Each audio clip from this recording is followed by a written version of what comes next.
For the Winds Productions presents a Simple Man's Brand production in conjunction with J. Hebert Studios.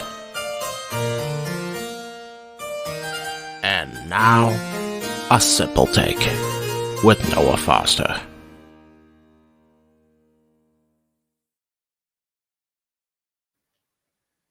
In what was a triple threat of professional wrestling collaboration in the conjunction of being a fan, we kicked off with Overdrive, took it into Full Gear, and headed over to the historic NJPW STARDOM crossover. It was truly an incredible, one-of-a-kind weekend triple treat, triple dose for my fellows that know what I'm about, of professional wrestling.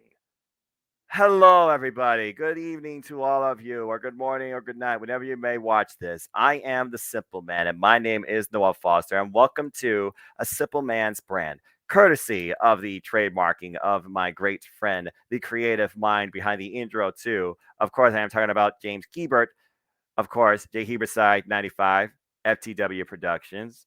I truly thank him for this too. For those that don't know, it's been a long since I've done this. It is basically my overall simple summary, takeaways, and thoughts on what I've seen lately in all things wrestling. Shout out, of course, to my entire AEW family on the Twitter.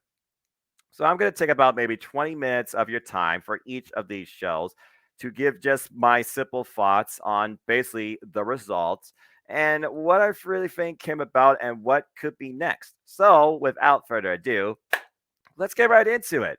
So, again, I love to hear your takeaways, favorite matches, favorite shows, what the F moments in the comments down below. And please subscribe, comment, and tell a friend. Let's begin, of course, with the kickoff of this weekend. That was Impact Wrestling Overdrive. Of course, that was presented for Impact Plus Ultimate Insiders, such as I, but you also could have bought this on the Fight TV app. We kick things off with a 6-man dance for the X Division on what they called the countdown between, of course, the likes of Kenny King, Lee Mara, Bakimda Gunter, Jason Hotch, Speedball Mike Bailey, and Rich Swann. And this match went about how I expected when I considered the hostilities in this brewing rivalry that has developed, particularly with Kenny King and Speedball Mike Bailey. Why Jason Hotch is very new on the scene, but Gucci is already impressed with hanging with the likes of Brian Myers for the Digital Media Championship in a ladder match. And then, of course, you have Lee Mara on Excursion, who, of course, is a young lion for the New Japan Pro Wrestling Dojo system. And then you have former Impact World Champion, Impact X Division Champion himself in Rich Swann. I really enjoyed what this was about, but I knew in the end that Speedball Mike Bailey and Kenny King, their hostilities toward each other, Kenny King's MO particularly, would come into play towards the end. As it looked like from Mobikinder Gunter, he held up strong with the numbers, but was not meant to be. Jason Hodge, Toledo present, newest guy on the Impact scene. I wonder if he now believes in Joe Hendry. But it was like Kenny King served up the victory to Rich Swann. After Speedball Mike Bailey, you thought he had the win with ridiculous Ultimate Weapon on a fireman's carry position. I believe it was Jason Hodge on Bakimjer Gunter, as we saw Rich Swann capitalize with, of course, the handstand springboard cutter. And so far, Rich Swann has been getting some momentum lately. For me, I look at it like this. These 6 men were out to prove a point in, of course, the division that has no limits. And, of course, Rich Swann, he leads by example, being literally the only one in here outside Speedball that is a former X Division champion recently. Why Kenny King has been on the pursuit of that lately in his return to Impact Wrestling and has come up empty. Eventually, we're going to get Kenny King and, of course, Speedball Mike Bailey one-on-one at some point. But I felt like that here it was just further developed. For Rich Swann, he might have just given himself some leeway to challenge for the X Division Championship. Truth be told, he didn't been a former X Division champion, but he still got the win in a fun little 6-way opener. So overall, I'm expecting him to challenge maybe for the X Division title. Maybe that could be a match developed for Hard to Kill, especially with the MO of the champion that was also crowned too, that I will talk about shortly as well. But I enjoy this match for what it's worth. And again, Uya Yamera, he continues to gain experience. Brahim Draguncha continues to grow. Jason Hodge, he's finding his footing in Impact Wrestling. Might need to get a few friends. Don't go into Brian Myers' learning tree. And Speedball Mike Billy, he's very composed. He respects competition, of course. But what does he think right now of Kenny King? Does he admire his MO? Or does he think he's going about things the wrong way and is going to make him suffer to a degree? What happens when Speedball Mike Bailey is angry? That's just some of my curiosities for this. As we move on from there, the next match on the 0 Hour was, of course, the Morrissey Machine Guns taking on Ace Austin. And, of course, it was Friday. I'm, of course, talking about Too Sweet, dashing onto Finesser himself, Chris Bay, in what was a number one contenders match for the Impact World Tag Team Championships. For me, this match came down to what I figured it was going to experience. Of course, the Motion Machine Guns are former, at least 2-time Impact World Tag Team Champions. So they did get the win here. But Ace Austin and Chris Bay, they have developed this tag team chemistry in the last 2 months, already garnering a big win this past Thursday on Impact Wrestling. And overall, I thought they hung pretty well with the Motion Machine Guns. There was a bit of miscommunication where they didn't collide with each other, but it allowed for Motion Machine Guns to take advantage of an opening and with a nice pin into another pin combination, follow up by both with the crucifix into the jackknife takeover. The Motion Machine Guns took the win here. Again, chemistry, awareness, and experience. And now, as we know, Ace Austin and Chris Bay will be involved in the Best of Super Juniors World Tag League. Could they set a name for themselves? And could they come back from this after their time to Japan Pro Wrestling, where the Motion Machine Guns hone their craft? I'd like to think so. And I enjoyed this. Again, it was a great, fast-paced, 10 to 12-minute tag team showcase. Both teams were on point, but again, when you challenge the Motor City Machine Guns, it's kind of hard to go against them. So overall, I wish Chris Bay and Ace Austin the best during the Best Super Juniors World Tag League. And I think that they will go far and impress in their first ever outing together in New Japan Pro Wrestling. But again, Motion Machine Guns, it just seems like the more they coexist, the better they become. And I don't think they're ready to take the foot off the gas yet when it comes to their Impact Wrestling run. Of course, the new NJPW Strong Tag Team Champions. Good match and good on them. And now we know they will challenge next for the Impact World Tag Team Championships. And of course, during the show, we learn against who. So let's go ahead and get right into the main show. We kicked off, of course, with getting the tables as two scumbags made their presence and MOs be known. As the winner from Bound for Glory's Collier Shot Gauntlet, Bully Ray, took on Moose in a tables match. And honestly, there wasn't a whole lot here to talk about. I mean, what do you expect? It's a tables match, okay? There's not like it's going to be, your top of the line type of wrestling clinic. And at the end of the day, Bully Ray, he was able to use that weapon of choice that has been such a highlight in raising his career to his advantage, and he speared. I feel like he needs to work on his cardio. Anyway, he, of course, speared Botch, Moose through the table. After Moose thought he won earlier, letting Bully Ray's own momentum spear himself through a table in the corner. I will say this, though, ridiculous bubble bomb, and what a one-person 3D, you could say, out of the attempted step-up moonsault. Again, the agility of Moose is something to behold, and honestly, not something to underestimate. But as he even egged the Iron Sun to get the tables and did all the what's up, all the homages to Team 3D. It was Bully Ray who got the victory, like I said, spearing Moose. Literally, he put Moose for the table. Moose did not put Bully Ray for the table. Bully Ray, he put himself for a table, but he carried out his promise. Bully Ray got the win. And of course, we know that Bully Ray says he's here to do things the right way. And I was wondering if that was going to be the story before the end of the night. And boy, was I right. As we move on from there, quick little backstage segment concerning Tracy Brooks and Rebel's feelings towards Frank Kazarian challenging for the Impact World Championship in the main event. And what happens in either case. Again, Kazarian, he put the whole world on his shoulder. He puts it all on him. He's out to finally win the big one. That's what this show was all about in the very end. And we'll see, of course, if that was meant to be. As we move on from there, it was time to get sick. As the Knockouts World Tag Team Championships were on the line, of course, being defended by who are now known as Death Dolls. I'm, of course, talking about Jessica, and where I look at Taya Valkyrie and Rosemary. Of course, the team is Taya Valkyrie and Jessica, defending against Savannah Evans and the woman that will do whatever it takes, whatever it takes. I'm, of course, talking about Tasha Steelz. This was a pretty fun match, but again, I just look at this and I'm like, Savannah Evans, you have so much more potential as a singles competitor, let me tell you.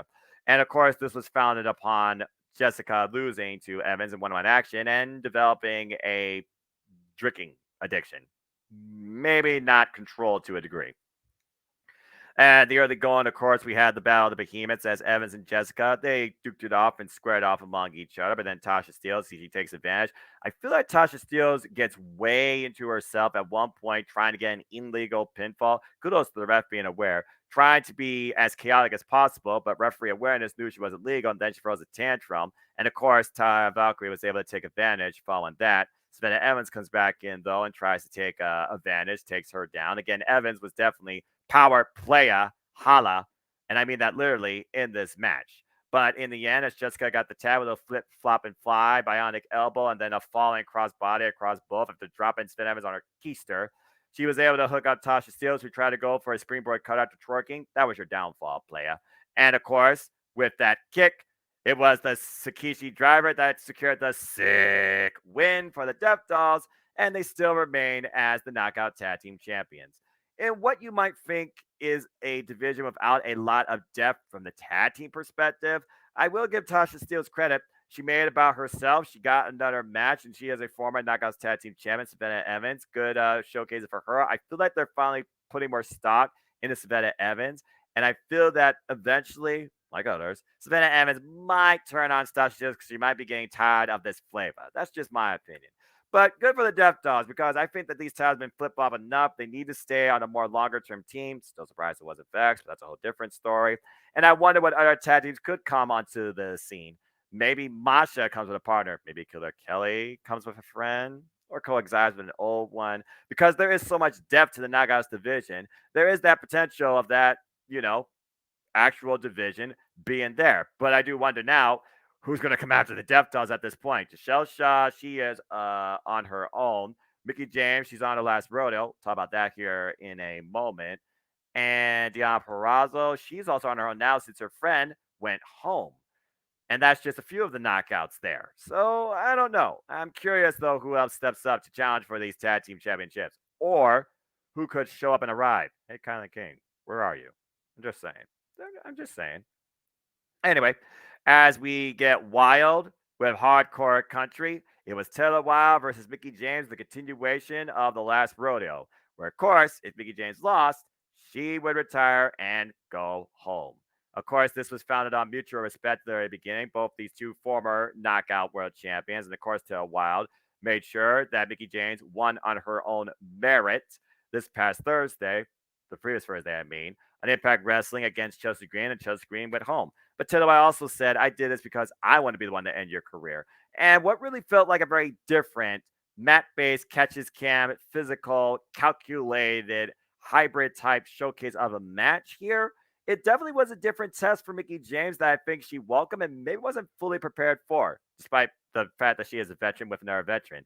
Early going here, again, these two are counter for counter, move for move, countless takeovers with arm and head holds, but it wasn't until we got physical and then went out to the ring where Mickie James looked to welcome her back in, continue what felt like a sparring that Taylor Wilde took advantage and started working on the spine of Mickie James, and this basically became the Achilles heel.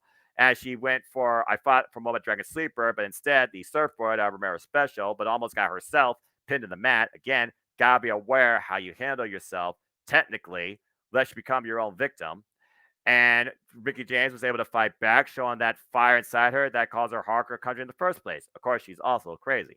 These two were slugging it out, but again, to the wild pinpoint shot to the spine. But Mickie James was eventually able to try and hit the chick kick, but that was blocked. And to the wild couple of counter for counter pinfall maneuvers, even the camel clutch into a counter pinfall maneuver. Nice escape by Mickey. Still was not enough to put down either of these two. They were tap for tap, move for move. Until in the end, she finally hooked her up after it looked like they were going for something maybe dangerous out of the corner. By the way, that one kick, benching Mickey over, she must have learned some yoga from Trish Stratus. In the end, Mickey James was able to connect with the Mick DT and get the victory. As the last rodeo continues, Hardcore Country rolls on. I really enjoyed this match, though, for what it was worth. It was one of those that I wasn't really sure how to interpret, but the fact that we really haven't seen Tedda Wild in singles action lately since she just came back to Impact Wrestling. But she still can hang and she still can bring it. And Mickey James definitely respected what Tedda Wild put forward against her here, too. Mickey James, again, testing it against herself in an all or nothing endeavor. And overall, I'm just looking at the Mortal Kombat tower of opponents, waiting for Shao Kahn to show up. And maybe Shao Kahn's, like, daughter type level, if not maybe a sleeping superior, has now come forward as after this match, the Virtuosa, the personification of technical excellence. And in my opinion, the main event and the Knockouts locker room leader, Deonna Purrazzo, made her intentions very, very, very well known. That she believes Mickey James is selfish, in for herself, and has honestly been only trying to do one thing as being part of Impact Wrestling, and that's making her life a living hell. After taking the Knockouts World Championship from her at Bound for Glory last year and stopping her incredible run, to preventing her from regaining it this year at Hard to Kill and maybe having a one-of-a-kind moment too, to now basically sending Chelsea Green home and stopping Vex down his tracks too. Deonna Purrazzo is not out to hurt Mickey, but end her career. While I thought that Chelsea Green might be the one Achilles heel that Mickey James needs to go over to go all the way, now that I think about it, very well could be Deonna Purrazzo. I always say, long may she reign, but for Mickey James, I don't know, long may she continue? Deonna Purrazzo is pretty damn fierce too, and she has done pretty much absolutely everything in the Knockouts division. The only thing she hasn't done is gone after the digital media champion like Jordan Grace we'll talk about later. So I'm looking forward to seeing how these two once again renew hostilities and win. And how fitting would it be 1 year later if this was officially booked for Hard to Kill, the first Impact Wrestling pay-per-view 2023 too. I'm just saying. But good match. Congratulations, Mickey. Your last row continues. But now get ready for the shootout at high noon against Deonna Purrazzo, where she likely will not only try and take your career, but truly try to take your arm too. This is going to be good. As we move forward from there, the Impact World Tag Team Championships was on the line as Heath and Rado defended the gold against the major players who already let their intentions be known, stopping a mutually respectable backstage segment with the Motion Machine Guns and Chris Bay and Ace Austin. But they were like, we're going to have the straps here. And, well, it's one of those matches where I'm like, I kind of knew how this was going, but there wasn't a whole lot to take away. Basically, all they did was turn to a handicap for 90% of it as they isolated Heath. And Heath kept fighting back, but every which way possible, including a double DDT by the major players. Not glorious. Execution, I guess you could say. Taking advantage of the opportunity. Still was not enough. I will give Heath all the credit in the world. He is the redneck rebel, but he's got a lot of heart. Meanwhile, the Motion Machine Guns, they come to ringside to get a bird's eye view closer, and I feel that also played to distracting the major players too. And Rhino, he came in and gored the hell out of Brian Myers, and it was a pretty damn short match. But either way, Heath and Rhino retained. So it will be Heath and Rhino versus the Motion Machine Guns for the Impact World Tag Team Championships. So at this point, was that the last tag team match? Was that the last match for Impact Wrestling for Brian Myers, Matt Cardona? I know Matt Cardona doesn't want to go back to the WWE, but I can't help but wonder if Chelsea Green does go back there, allegedly. They do like couples to stay together. I mean, and maybe he'll actually will let him keep his name and keep this persona, his ongoing level of controversy. At this point, Brian Myers, he lost the Digital Media Championship now to Joe Hendry. Will he go back after that? Either way, I feel the major players are definitely going to make sure they're still the focal point and the talk about and must see. It wouldn't surprise me if this somehow turns into a triple threat at Hard to Kill.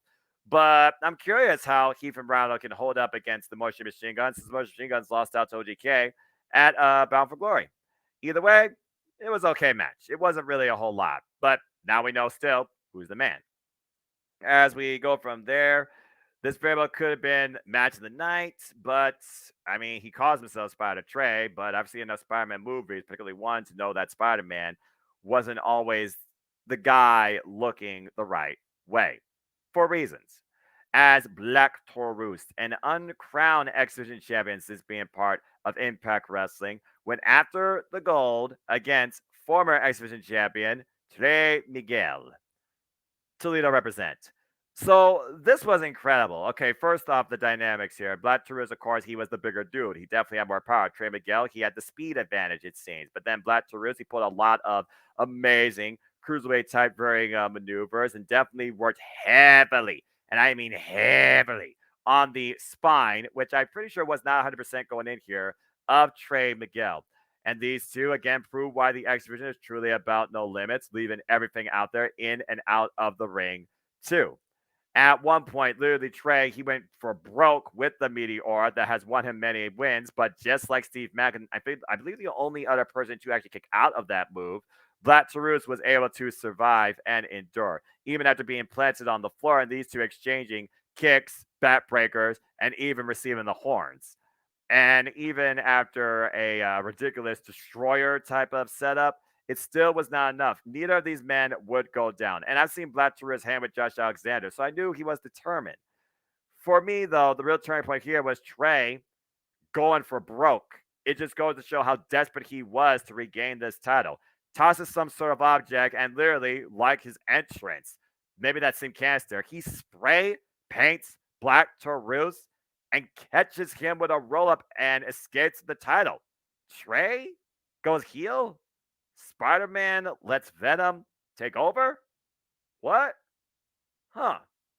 Well, this is certainly an interesting dynamic to think about, as Trey literally did win by any means necessary. And here I thought Crazy Steve would play psychological warfare, but Crazy Steve was nowhere to be found. Black Taurus hung on his own against Trey Miguel.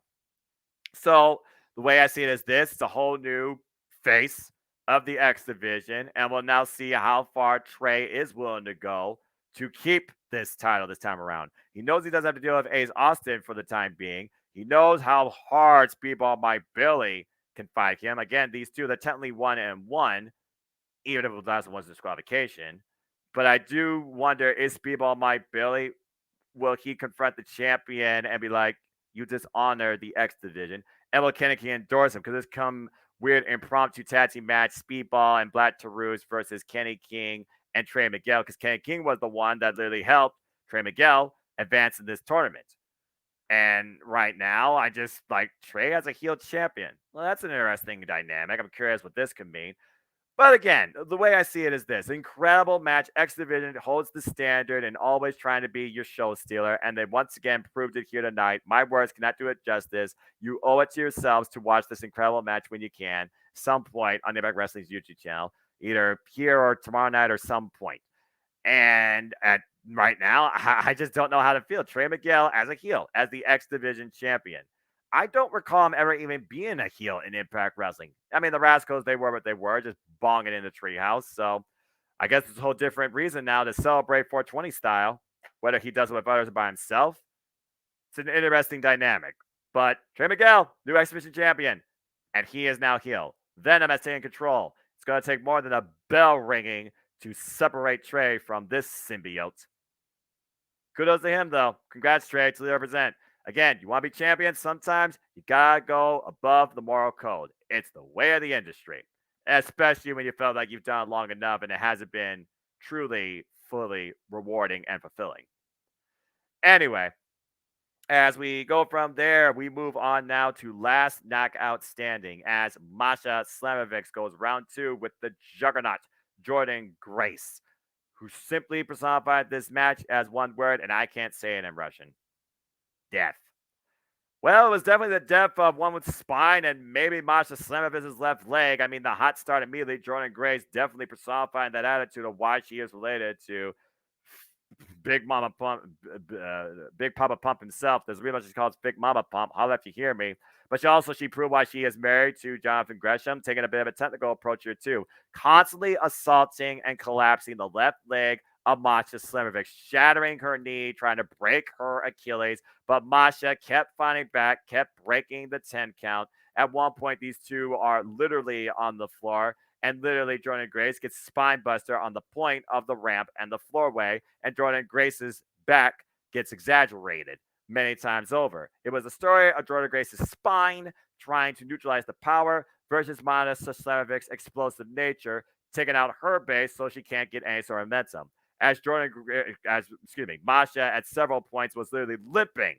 And literally, we had another better chairs come into play. These two literally just finding their way, especially after being exploded through a table or better chairs, using any sort of weapon they could at their disposal. At one point, a chair getting concave by Masha using a broken bit to finally get up. Jordan Grace was furious here. She was out to prove a point, but also set an example. Don't take me for granted. Don't take advantage of me. I am the Impact Knockouts champion again for a reason, and I'm not willing to let it go. While I thought this was Masha's time, I was wrong, as what is with Impact Wrestling indoors? Seriously. All the doors, all the doors, all the doors. Every time I look at these shows, there's always a freaking door. Anyway, that became the end game here. A door suspended on a trash can and between the ring apron. And look, like Masha was going to go for snowplow on that, but Jordan Grace was able to counter. And I'm not sure necessarily if she muscle busted through the door, but from the apron, Jordan Grace was able to muscle buster Masha Slamovic, walk through the door to the floor, and just for a split second, get on her feet. Masha couldn't go no more. Jordan Grace retained. Damn. So Masha's one of those that doesn't take defeat politely. We saw what she did to infuriate the champion to get this match.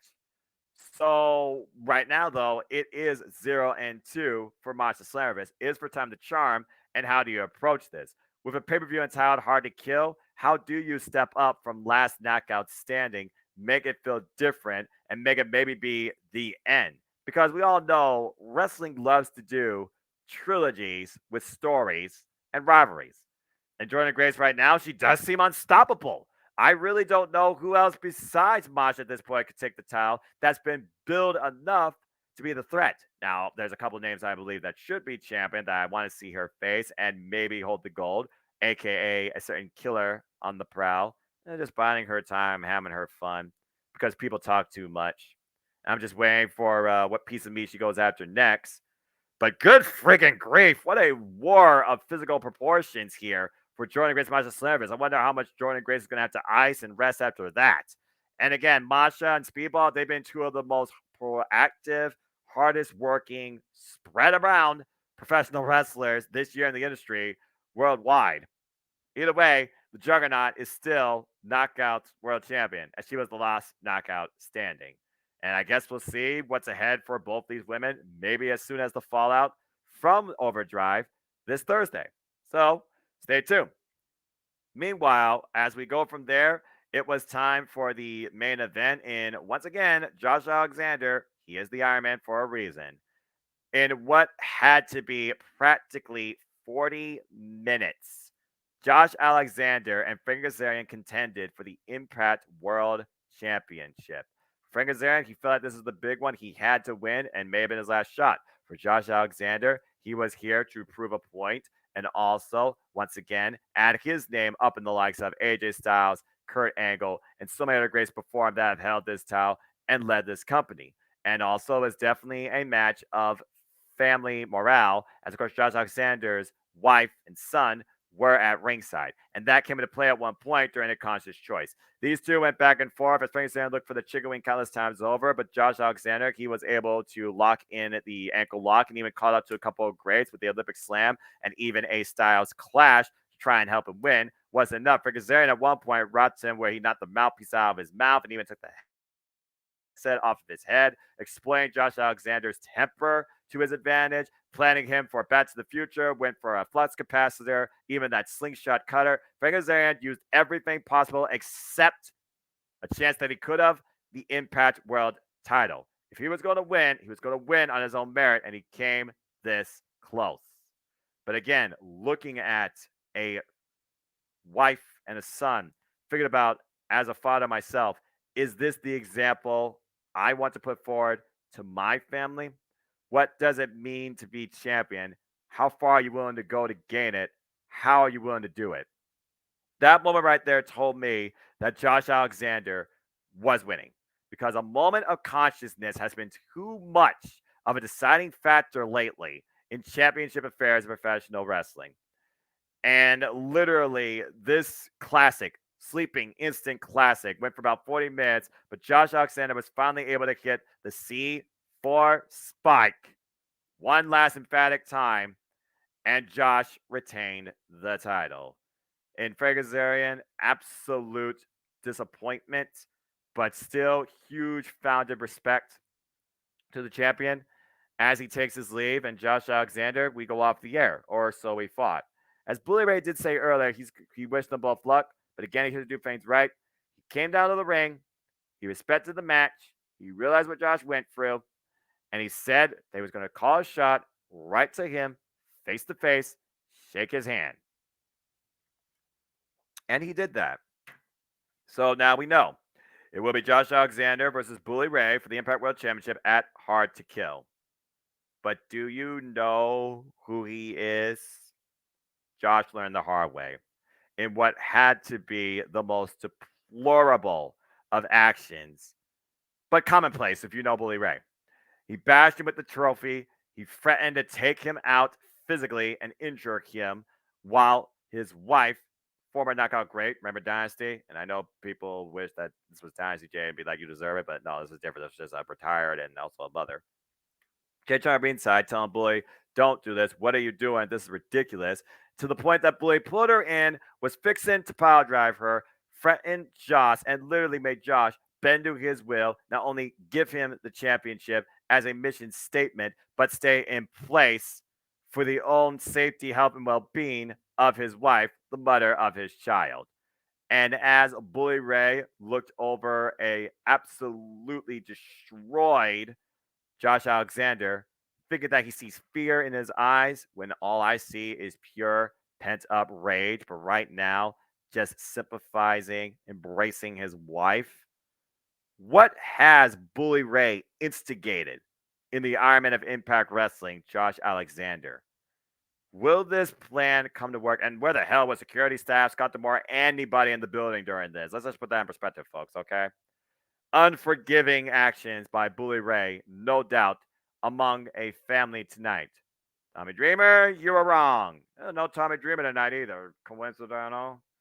So the way I see it is this: why it is not the most must-see pay-per-view main event, the emotional turmoil put into it might bring forward a fun build-up effect. And now that Bully Ray has made his intentions known, will we see him anytime before Hard to Kill? How furious, balanced, composed, patient can Josh Alexander be? May he bust into maybe busted open radio studio and go after the man, it seems? And also how much therapy, will Jay Chung need? This was quite a way to go off the air that I was not expecting. Well, I guess I kind of expected him to call his shot and, of course, chose to attend it, but I didn't expect it to be literally using Jay Chung physically. That's really where I feel like people will draw the line on this angle. Similar to how, Will Ospreay just literally cuttered out of nowhere via Priestley. Either way, Bully Ray, we may know who you are. Do you know who Josh Alexander is? Truly, do you? I guess we'll see what happens next month on the pay-per-view. Or in January, excuse me, botch. Overall, though, that was basically Overdrive. I thought this was a great kickoff to a trilogy of incredible wrestling shows. Again, the X Division is always my show stealer. There's no doubt about that. Trey Miguel turning the page on what he basically represents to become a champion once again. I'm curious what he could do during a heel run. Mickey James' last rodeo. She's got a pissed off, vengeful, spiteful Deanna Purrazzo now in her crosshairs. And the Motion Machine Guns, they might become double champs as they still have the NJPW Strong Tag Team Championships. And I enjoyed this show for what it's worth. And as far as what they do between now and Hard to Kill, I don't know. And I think that's the last organically congruent Impact Plus monthly special, since the other one's like a throwback. And again, character morphing, wrap your head around that. And will we see Josh now maybe just some promos from home regarding what happened, counseling, comforting his wife? How does he bounce back from this? And when will Frank Kazarian come back to challenge for this, or will he stay around and maybe go back after it again? How do things change? We'll see soon enough. But I enjoyed this show for what it was worth, and if nothing else, respect to everybody that was involved except Bully Ray. Bully Ray, go to hell. All right. As we move on from there, it was Saturday night. And you know what that means. AEW Full Gear was once again on the air with 13 matches, and it was quite a showcase to say the least. Of course, AEW Full Gear marks the last pay per view of the 2022 year for All Elite Wrestling as far as AEW goes. But of course, next month we do have Final Battle. So stay tuned for more on that. But let's go ahead and talk a little bit about this show. As we kick things off, of course, during the 0 hour, as we had 3 matches during that. And the first match we'll talk about here is a very nice, very evil mystery partner of Danhausen. Yes, Danhausen. Love that Danhausen. He, of course, was the mystery partner, folks. Surprise!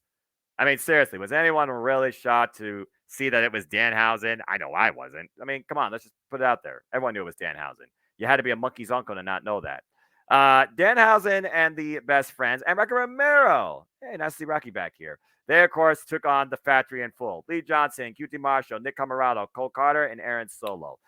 For me, this was a fun 10-minute showcase. QT got the crowd. He even tried to go for that pile driver on Orange Cassidy at one point. But after Danhausen came into play, staked QT in the head, shoved teeth down Nick Camarado's throat. Danhausen, crew, best friends, they got the win. Not much more to say about that. But it was fun for what it was worth. As we move on from there, I don't really have much more to say besides the fact that Factory, they are great workers. They are a strong unit. There's a reason when they come up the assembly line, they are TV, well, TV, maybe, a high ball there. Basically, they are the YouTube showcase in matches. And I thought that this match was okay. As always, the best friends, Rocky and Danhausen, afterwards. You got to get the people what they want. All right. As we move on from there, we go into. I'm trying to remember the matches, actually. I actually might need to look at my notes for this one here. There's so much wrestling. Oh, yeah. Here we go. It was. Dang it. What was it? Was there 2 matches or 3 matches on the 0 hour? Okay. Yeah, it was 2 matches because, of course, we go backstage to Lexi Nair, who was talking with Konosuke Takeshita. Too many Japanese names, especially for me to keep up with. Good grief almighty. And basically what happened with that is he's happy now to be part of AEW, had to be back, now fully all elite, looks to grab the championships too. I expect big things for him. And now we go back to the ringside. Absolute Ricker Starks, who was not coming in as 100%, took on the Machine. I'm, of course, talking about Brian Cage. And what was the semifinals of the AEW World Title Eliminator Tournament. And, of course, all you go for Page awaits to see who his opponent would be. He was on commentary. And this was your typical match of small man versus big man. Again, we all want Ricker Starks to thrive and succeed. We all absolutely believe in him. And Brian Cage, of course, he did big, mean man things. Of course, countering Ricky Starks, throwing him around like a rag doll. At one point, going for the F10. Ricky Starks is able to counter out of it, tries to go for a sleeper hold. Eventually, he hits him with the spear, but it wasn't quite enough. But he was able to finally set up a prone Brian Cage for the Rochambeau. Not the same way he beat Lance Archer. And finally, dig down deep and get a truly needed absolute win. So now we know that this Wednesday it will be Absolute Ricker Starks versus Oliver Page, and the winner will challenge for the AEW World Championship at Winter is Coming. Again, Brian Cage, good showcasing for him, but at this match, it had to go to Ricky Starks. Ricky Starks right now is the guy they have the stock in AEW, and I feel like they just got to book it more correctly. But he is a promising top star in the making for this company. He deserves it. He's got the mic skills, the charisma, the fan support, and he definitely can go the distance in the ring. So I'm glad that Ricky Starks won here. All over the page. Highly underrated. Wouldn't count him out. And decent commentary.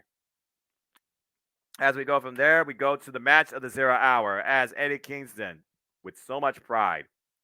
Took on Jun Akiyama of DDT Pro, and of course, one of the four saints, pillars, whatever you want to call it, of All Japan Pro Wrestling, discipline, of course, of King's Road. That Eddie Kazan eats, sleeps, lives, and thrives off of. A guy literally trained under the likes of Giant Baba.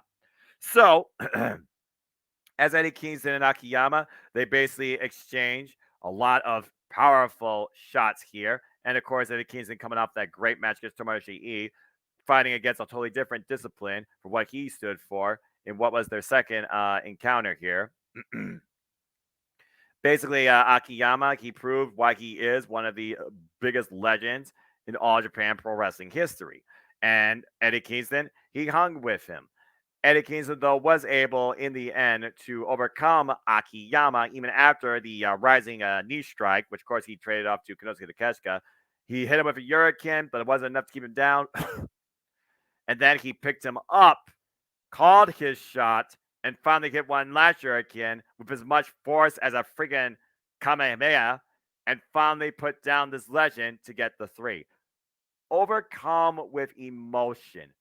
So much it meant to him, not just in victory, but in opportunity, to share a ring with this legend, Jun Akiyama, as he saluted and endorsed him, and overall just was grateful for the opportunity. He talked about how important, how much he loved this and valued this. He also basically gave us our hype package for you watch Jamie Hare tonight, you watch MJF tonight, you figure out what you want. You watch my friend John Moxley tonight, you watch everybody tonight, order the effing pay-per-view. How much time I got? He literally became the market salesperson for, well, he kept in time, how much time they gave him. And then it's like, okay, guys, I gotta go. They're calling me up. Bye. Sorry, Excalibur. I'd rather hear Eddie Kingston literally hype up a pay-per-view versus Excalibur running down the card. This was such a great, great, great draw in to AEW Full Gear. I loved every minute of this post Eddie Kingston promo. I wish I could continue talking. I'm not gonna lie. And that was just the 0 hour as we headed to pay-per-view. As again, folks, it was AEW Full Gear, the last pay-per-view for AEW for 2022. And it started off with an insane story of the best of friends, it felt like, to the most bitter of enemies, too. As we kicked things off with Jungle Boy Jack Perry taking on Luchasaurus inside the steel cage, with nods going back to the likes of Undertaker and Kane and Shawn Michaels and Triple H, Hell in a Cell, for those that don't know, back at Bad Blood. This was freaking ridiculous. And of course, Jungle Boy's mother and his sister were at ringside. As we look at this match again, I was like, these two, once tag team champions, up and down the roads together since Jungle Boy Jack Perry was 10 years old. Christian Cage on the outside, of course, always with a game plan. And Luchasaurus literally tried to kill his former friend. At one point, finally sending him to the cage. Jungle Boy, a crimson mass, literally being raked and just bombarded, blasted to and from pillar to pillar, post to post inside the steel cage that contained the two men. Of course, this match could only be won by pinfall submission. Escape is not an option. But it didn't stop Christian Cage from having a plan, taking the key from Mike Posey, opening up the cage. And then security and staff finally pulled him away. And then Luchasaurus took advantage as the two were finally outside, blasting Jungle Boy into the steel cage after Jungle Boy already did a missile shot drop kick to Luchasaurus to the cage. Cage came into play a lot here, which I'm glad to see that was a thing. But then a lot of weapons, chairs, and the table was brought into play. 90% of this match felt like it was Luchasaurus, and we all just wanted Jungle Boy to keep fighting, but also come back and succeed, fight from underneath. At one point, pulling off a ridiculous destroyer. Still not enough. And Luchasaurus, he chokeslammed this man 10 times over. At one point, threw a jet concave once again on Jungle Boy's back, collapsed underneath him. I'm glad he caught the base and not the top portion. And you wonder how much more Jungle Boy can take. How much more can Luchasaurus actually endure? Because Luchasaurus was also damaged goods in here too, wearing kinesio tape heavily across his entire upper body and the shoulders.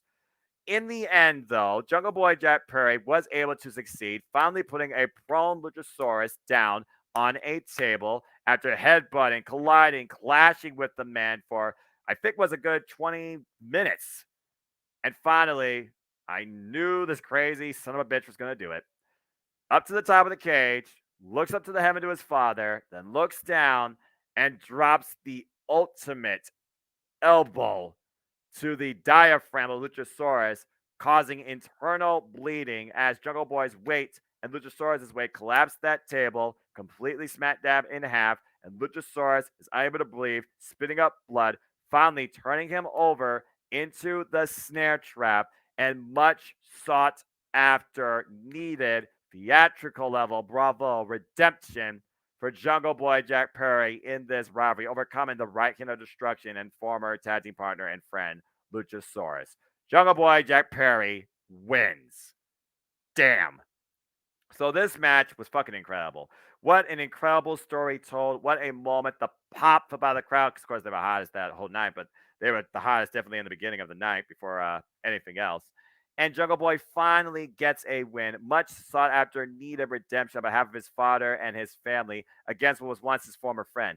Christian Cage was nowhere to be seen. I can only imagine how much he is angry. I don't think it's over necessarily with these three, but it's got to be over with Luchasaurus for now. And never knows, there might be a way to write him off TV for a moment. Christian Cage, of course, he's not fully healed. So that match with Christian Cage and Jungle Boy to be revisited some point down the line, maybe some point next year. How fair it would be if it was all out next year and it just goes one full year in rotation. But kudos to Jungle Boy, where at this point, the sky's the limit for him. He's a single star in the making. And honestly, he might be challenging at some point for the AEW World Championship. Again, he's humble. It's not like necessarily he puts himself out there to be the focal point, but he's willing to leave it all out there on the line for us. And he did that. Congratulations to him. And Luchasaurus, Jesus. That's how you preserve a dark, mean, big entity. Did not look weak in defeat, but was weak enough to finally beat. Bravo. As we move on from there, it was time for the AEW Trios Championships as the Death Triangle, the current champions. Of course, talking about Penta Estilo Miero, Rey Fenix, and of course, the Bastard Pac defend the gold against the returning Elite with a very Disney-esque type summary limerick on the Titantron as the gears kept on turning and the clock keeps ticking till it struck to midnight. And Kenny Omega and the Young Bucks once again found their way back on our screens in All Elite Wrestling. Now with a new complete trio showcase opener and theme that goes all the way back to, well, their original running days as they came out to Kansas, Carry On My Wayward Son. And as expected with these six men, it was Trios Showcase. All the rivalries were visited, of course. We had Kenny Omega and Pac renew hostilities. We had the Young Bucks. Of course, the younger brother challenged the younger brother. The older brother challenged the older brother and crossover at times. The Young Bucks, of course, and the Lucha Brothers. At one point, literally, you had the Lucha Brothers and the Young Bucks do a four-way super kick party, taking themselves out of play while Kenny Omega and Pac, they were just trying to regain their bearings. And while I thought that the biggest difference maker here was going to be time away, ring rust, it looked like that the freaking Elite didn't lose a single step as Don Callis also returned and made his way back on commentary. I'm sure much to the happiness of Tony Schiavone. Anyway, this was really, really great trios action. At one point here, once again, Pac calling back to what they said on Rampage. Again, Kenny Omega, the legs, by the way, the explosive power of Kenny Omega. He, of course, goes for Rise of the Terminator and hits it. At one point, we thought we were going to get a trios pile driver. Instead, it was countered by Death Triangle, and they literally triangle formation. Triple Tombstone, the Elite. This was brilliant. And, of course, Rey Fenix, the speed and explosive dynamic of him and Nick Jackson. And, of course, the emotionally driven, fearless nature of Penta and Matt Jackson also came onto the scene. And at one point, they isolated Kenny Omega, and even Pac hit the Black Arrow over Kenny Omega's spine and put him into the Brutalizer. But that was not the same way he beat him at AEW All Out tonight, or excuse me, botch. AEW All Out back in 2019, as there was somebody there to make the save. And at one point, literally falling like a giant tower, wiping out the entire field from the top rope. Crazy son of bitches. As, of course, Ray and Matt and Nick and MT Nakazawa, Brandon Cutler, they all got caught in a freaking melee at one point as everybody fell over like bowling pins. We have ridiculous takeover Rana spots, Canadian Destroyers, Poison Ranas. In the end, though, remember what Pac said on Rampage a few weeks back, actually. You had to be willing to do whatever it takes to be champion. And it came down to a conscious choice by Rey Fenix, who was given two opportunities. The first opportunity by Pac, tossed in the bell hammer. Ray looked at it, said no, not doing it, and Ray Phoenix nearly lost the gold for the team in that moment. The only thing that wasn't here was a one-wing angel, but even after BTE trigger, still not enough for the Elite to win. And in the end, the Elite lost because Ray Phoenix once again had the bell hammer in hand, courtesy of Puck, and wasn't sure what to do. But once Kenny Omega had Ray up for the one-wing angel, Ray, in a moment of panic and human choice, used it to brain Kenny Omega outside referee Rick Knott's sight and just trap him in a pin for the 3 count. And the Death Triangle prevails against the Elite and retains the towels, while Ray looks absolutely disgraced. Penta and Pac come up to him to see it afterwards, and Ray's like, okay, I kind of get it now. It's like, Ray, you understand now. This is what it means and what it takes to be or even to remain as champion. So, Death Triangle overcomes the Elite. What an interesting upset. I don't think many people actually called that, but I don't think a lot of people were upset with that either. I'm also not going to acknowledge at one point what the crowd was saying because at the end of the day, you need to act mature and you need to focus on the competitors in the ring, not past history. Just saying. That was unnecessary. And as we learned later, we'll see what's next for these 2 trios. But I will say this. Death Triangle, I'm kind of glad they're retained because I honestly wonder what could be next for the Lucha Brothers and Pac, considering that Pac lost the AEW Atlantic Championship recently. And of course, the Lucha Brothers are former AEW Tag Team Champions. And I almost didn't want them to be lost in the shuffle. Trio style fits for them. It fits for this family, especially if another family is on the rise that definitely can renew hostilities. So good stuff for them, and I'm glad that they won. This was a really epic match. As I expected, all the spots galore. All the spots. Meanwhile, as we go from there, it was a battle of the Beast, the Native Beast, versus that bitch who wanted her true strap back. As Jade Cargill defended the TBS championship against the quote-unquote TBS champion, Nyla Rose, and Nyla Rose literally came out in a lowrider while Vicky Guerrero wore a shirt that said, I'm your mommy. Orale. This was freaking funny, I'm not going to lie. And Jade came out channeling her inner Thundercats here. I love it. And in the early going, immediately we were off to the races. These two were actually brawling a little bit on the outside of the ring. The baddies didn't really come much into play besides maybe obstacles that got run over. This was a very physical match, one of the longer matches Jay has endured, but the crowd was kind of out of it. At one point, Nyla Rose was able to drop the knee over a draped over Jade Cargill. Not enough, though, for the 3, and even countering the Beast Bomb into her own variation, but still not enough. Again, the power of Nyla Rose, the fire, still one of the meanest pump kicks in the game. She was able to finally hit that off. At one point, though, Nyla Rose was able to take advantage of Jade Cargill and use her own move against her, and Jade got, how do I say this? Nyla, if you know what I mean. Still not enough for the 3. In the end, Jade Cargill, she was able to plant Nyla Rose and shrink like literally a tigress, and finally hook Nyla up, and Nyla got jaded, just like everyone else before her. And once again, Jade Cargill retains and regains her true strap, and the streak stays unbroken at 42-0. Well, it was definitely a different take for the TBS Championship. Soon it was entertaining. Whether or not Nyla Rose goes after this again and this continues, I don't know, but I still stand by it. They might be holding out for Chris Statlander to be the next TBS champion. Again, if she wasn't injured, it would already be over. But also with Allie, 16-year veteran, also back in the game, I wouldn't mind seeing her actually hold this title. And the fans want her back too. Again, Allie get well soon. We were hoping to see her on Wednesday Night Dynamite, but again, Mother Nature's no joke. In case you can tell, that's also why I'm recording this as late as I am. But again, Jade Cargill is that bitch and still your TBS champion. But this was fun for the short time that we saw it. And yeah, it was still short, but longer than most of our other matches. Just saying. As we move on from there, this was fucking incredible. The Ocho, the Ring of Honor World Champion, Chris Jericho, defended the gold in a fatal 4-way against Claudio Castagnoli, Bryan Danielson, and Sammy Guevara.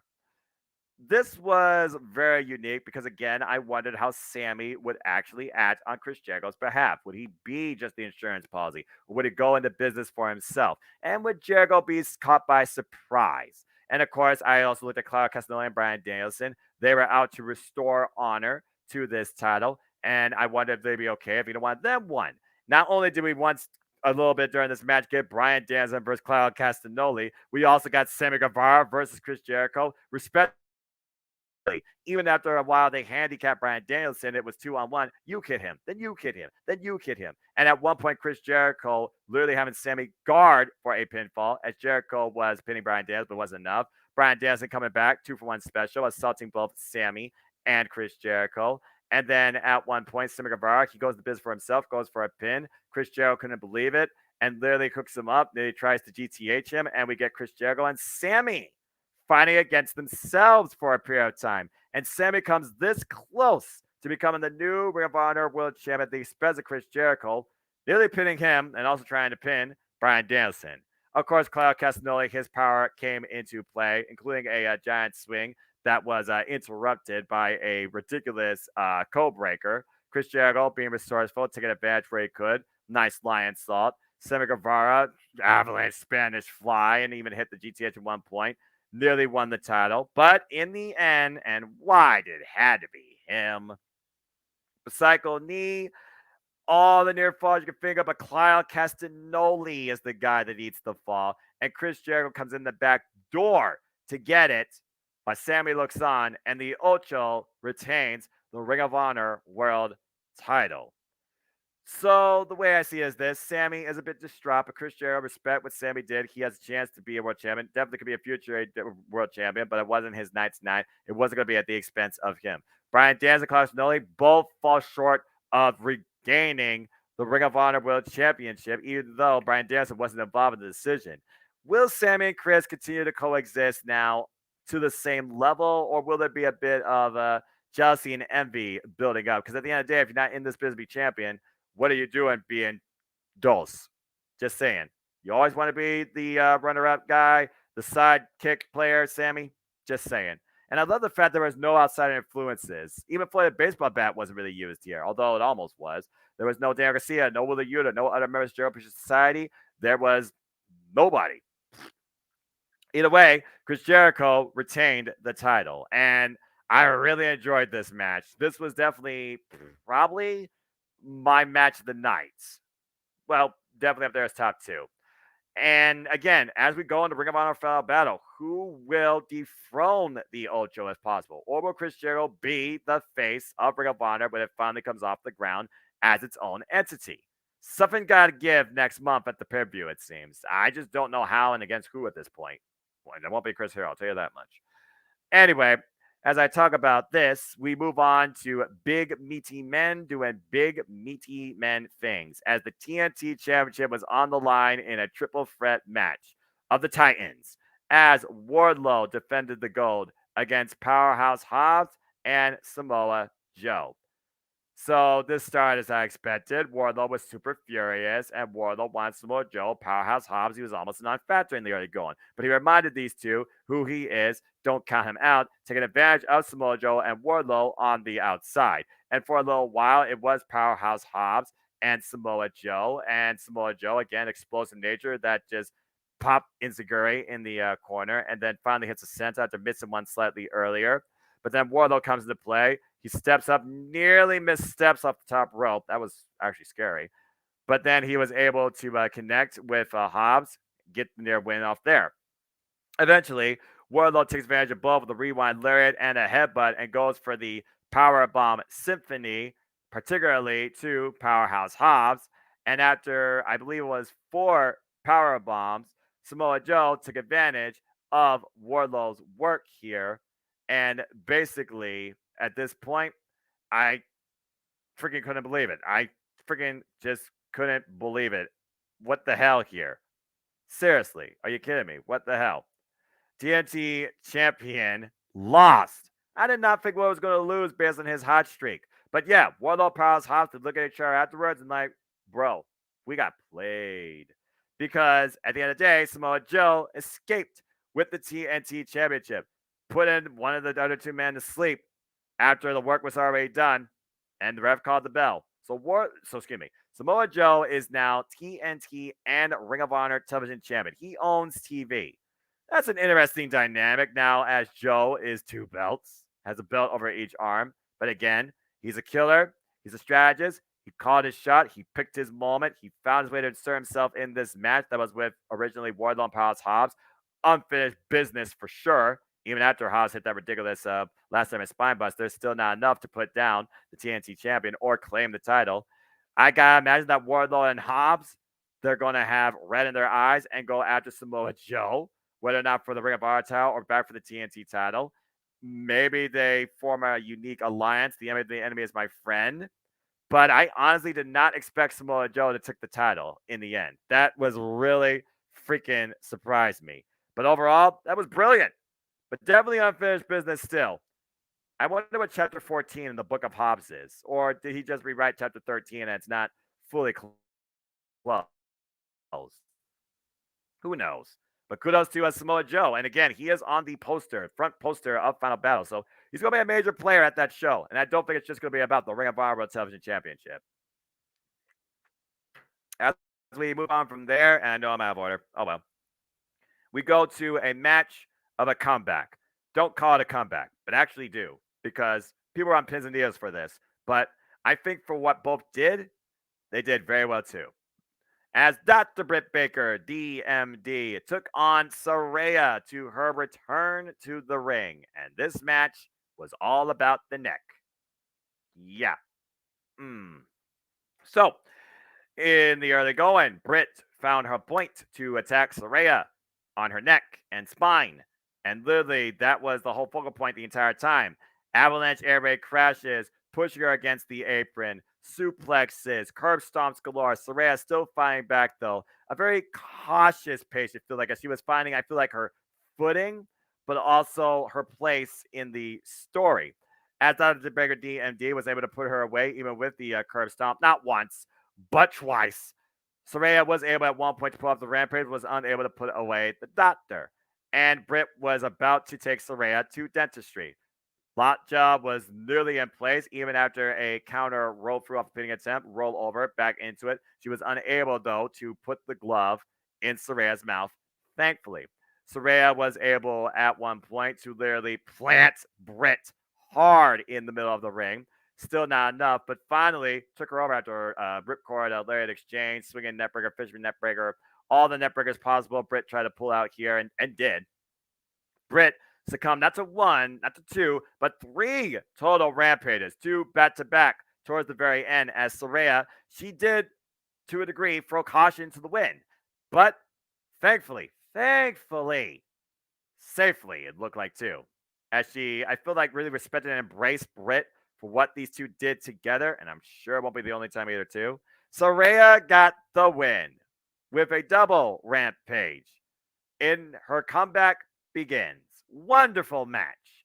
So for me, I look at it like this, like I said. Now that Tiebreaker DMD has been in the ring with Saraya and knows what she brings, but also fell short to reaching that status quo that she wants to be, the name people talk about in all the houses around the world, how does this bruise the doctor's ego? How does she ask for a rematch? Does she demand it? How does she still confront Saraya? Does she still believe there's a conspiracy for it? Because that was smack dab clean in the middle of the ring. Does she maybe feel a bit underappreciated or underlooked at following this? And for Saraya, where we go from here? When will be her next match, and how does she capitalize off this win to keep pushing forward what she believes will be change in the women's division? I really appreciate how both went about here, and this was a very good match to watch. It definitely was a sense of caution throughout, I feel like, on both behalves, considering we know how safe Britt likes to work.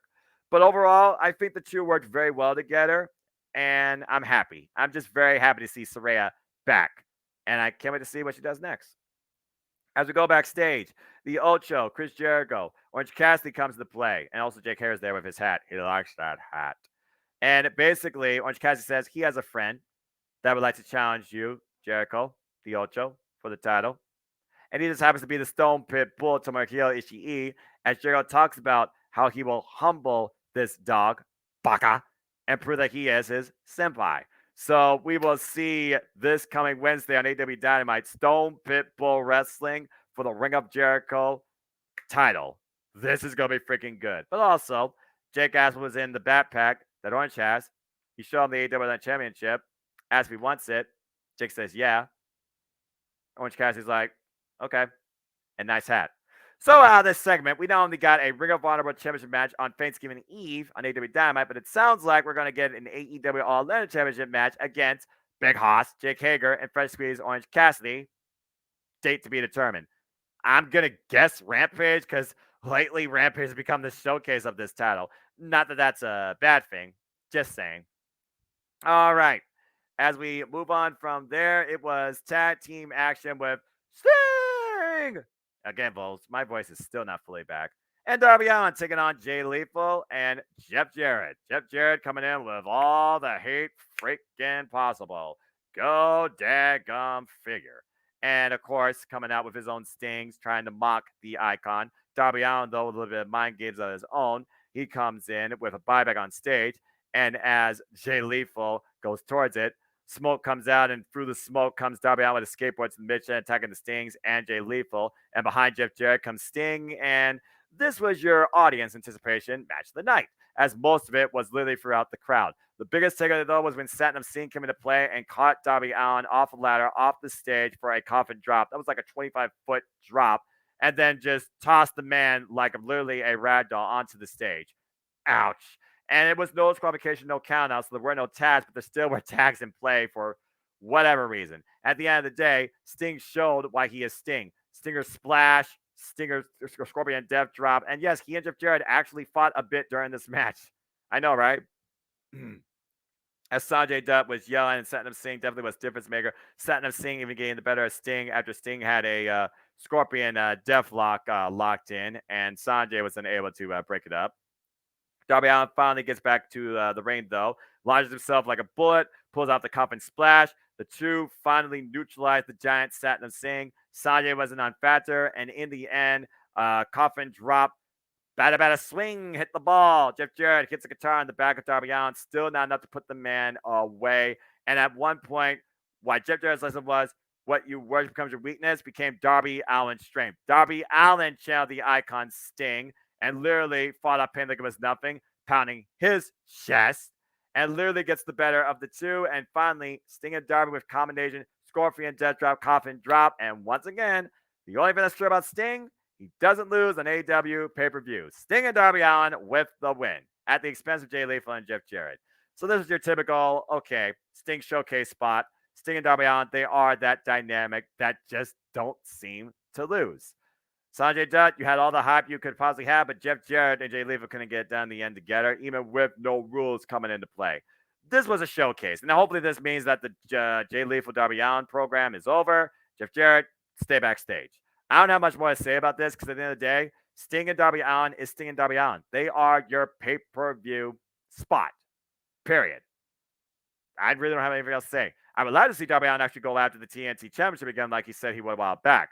Darby Allin, Samoa Joe, let's freaking go. That'd be a very interesting dynamic. But that's about as crazy as shenanigans you would expect in a no disqualification, no count out tag team match. Just saying. Now, we go from there to, again, I feel like this was actually my match of the night because it was time. It was time. Damn it. It was time. And respect women's professional wrestling. One of these two is the true AEW Women's World Champion. And that's all I got to say. As Toni Storm and Jamie Hayter finally went one-on-one for the gold, left it all out there. How these two were once friends during 2020, literally living together. And Jamie Hayter, at this point, she has gone to business for herself, has some new allies. But honestly, it really was these two. And they dished out everything. Everything except the record lariat. At one point, Toni Storm busted open and pretty sure broke her hand against the friggin' steel post too. Jamie Hayter's power coming into play, trying to break Toni Storm every which way possible. And literally, Toni Storm channeling so much internal fire and rage. She is such an incredible competitor. What a champion. even hitting the freaking ripcord lariat on Jamie Hayter for a near fall here. Jamie Hayter countering with a Storm 0-1 point here, near fall here. And then when these two literally were down against each other after a damn headbutt, again, Tony Storm, stop that, damn it. Rebel, not Reba, forgot her DGAF, came down the ringside and brought the title into play, inadvertently hitting Tony Storm. Fought that Jamie Hayter got the win here, wasn't enough. Referee Cocker red-handed still with the title, ejected her, but then Tony Storm, she takes advantage, taking Jamie Hayter down once again, as Jamie Hayter still fighting from underneath, grasping her knee and her back with all the snap suplexes. Continuous suplex counters by freaking Tony Storm, and finally hitting Jamie Hayter with that hip attack. But at some point, after the DDT, which still was not enough for the three, Tony Storm, she's on the outside. She's prone and behind the red bat. Double-breaker DMD comes in out of nowhere and curb stomps Tony Storm and literally sends her back in, but still not enough. As Jamie and Tony Storm continue to fight, Tony Storm continues to fight back. You see behind the red's back, Britt finally working the turnbuckle pad, taking it off. And at one point, Jamie and Britt have a miscommunication with each other. They get each other in that corner. Tony Storm tries to take advantage with roll-up. Still not enough. And this is after Jamie Hayter hit the turnbuckle. So in the end, though, Tony Storm, she basically fell after Jamie Hayter tossed to the outside. Ref again was distracted.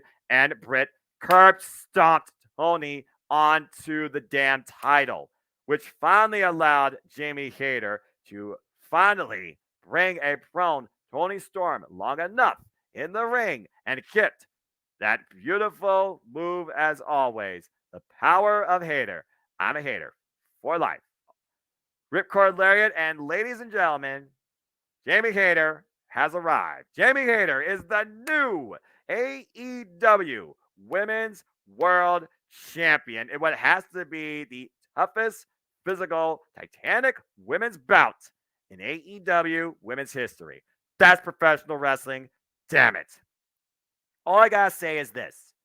Not interim. Drop it. Period. Tony Storm, thank you. Incredible champion. Phenomenal competitor. No doubt. Gonna come back as a fiercely upset, spiteful, and revengeful challenger. Now, I know what you're thinking. It took all these factors to take the title out of Tony Storm. Does that make Jamie Hayter look weak? No, it doesn't. It makes Tony Storm look strong, and Jamie Hayter still got the win in the end on her own. If you look at the countdown again, Double-breaker DMD, she is making up for the mistake she made at AEW All Out, where we fought Jamie Hayter should already be champion. She said during the countdown, I made a human error, begged forgiveness every day since, and now I'm willing to do anything for my friend to make sure that she does become champion and all is treated forgiven. And that finally happened. And Jamie Hayter, she has been waiting for this moment and working on this moment now for 7 years.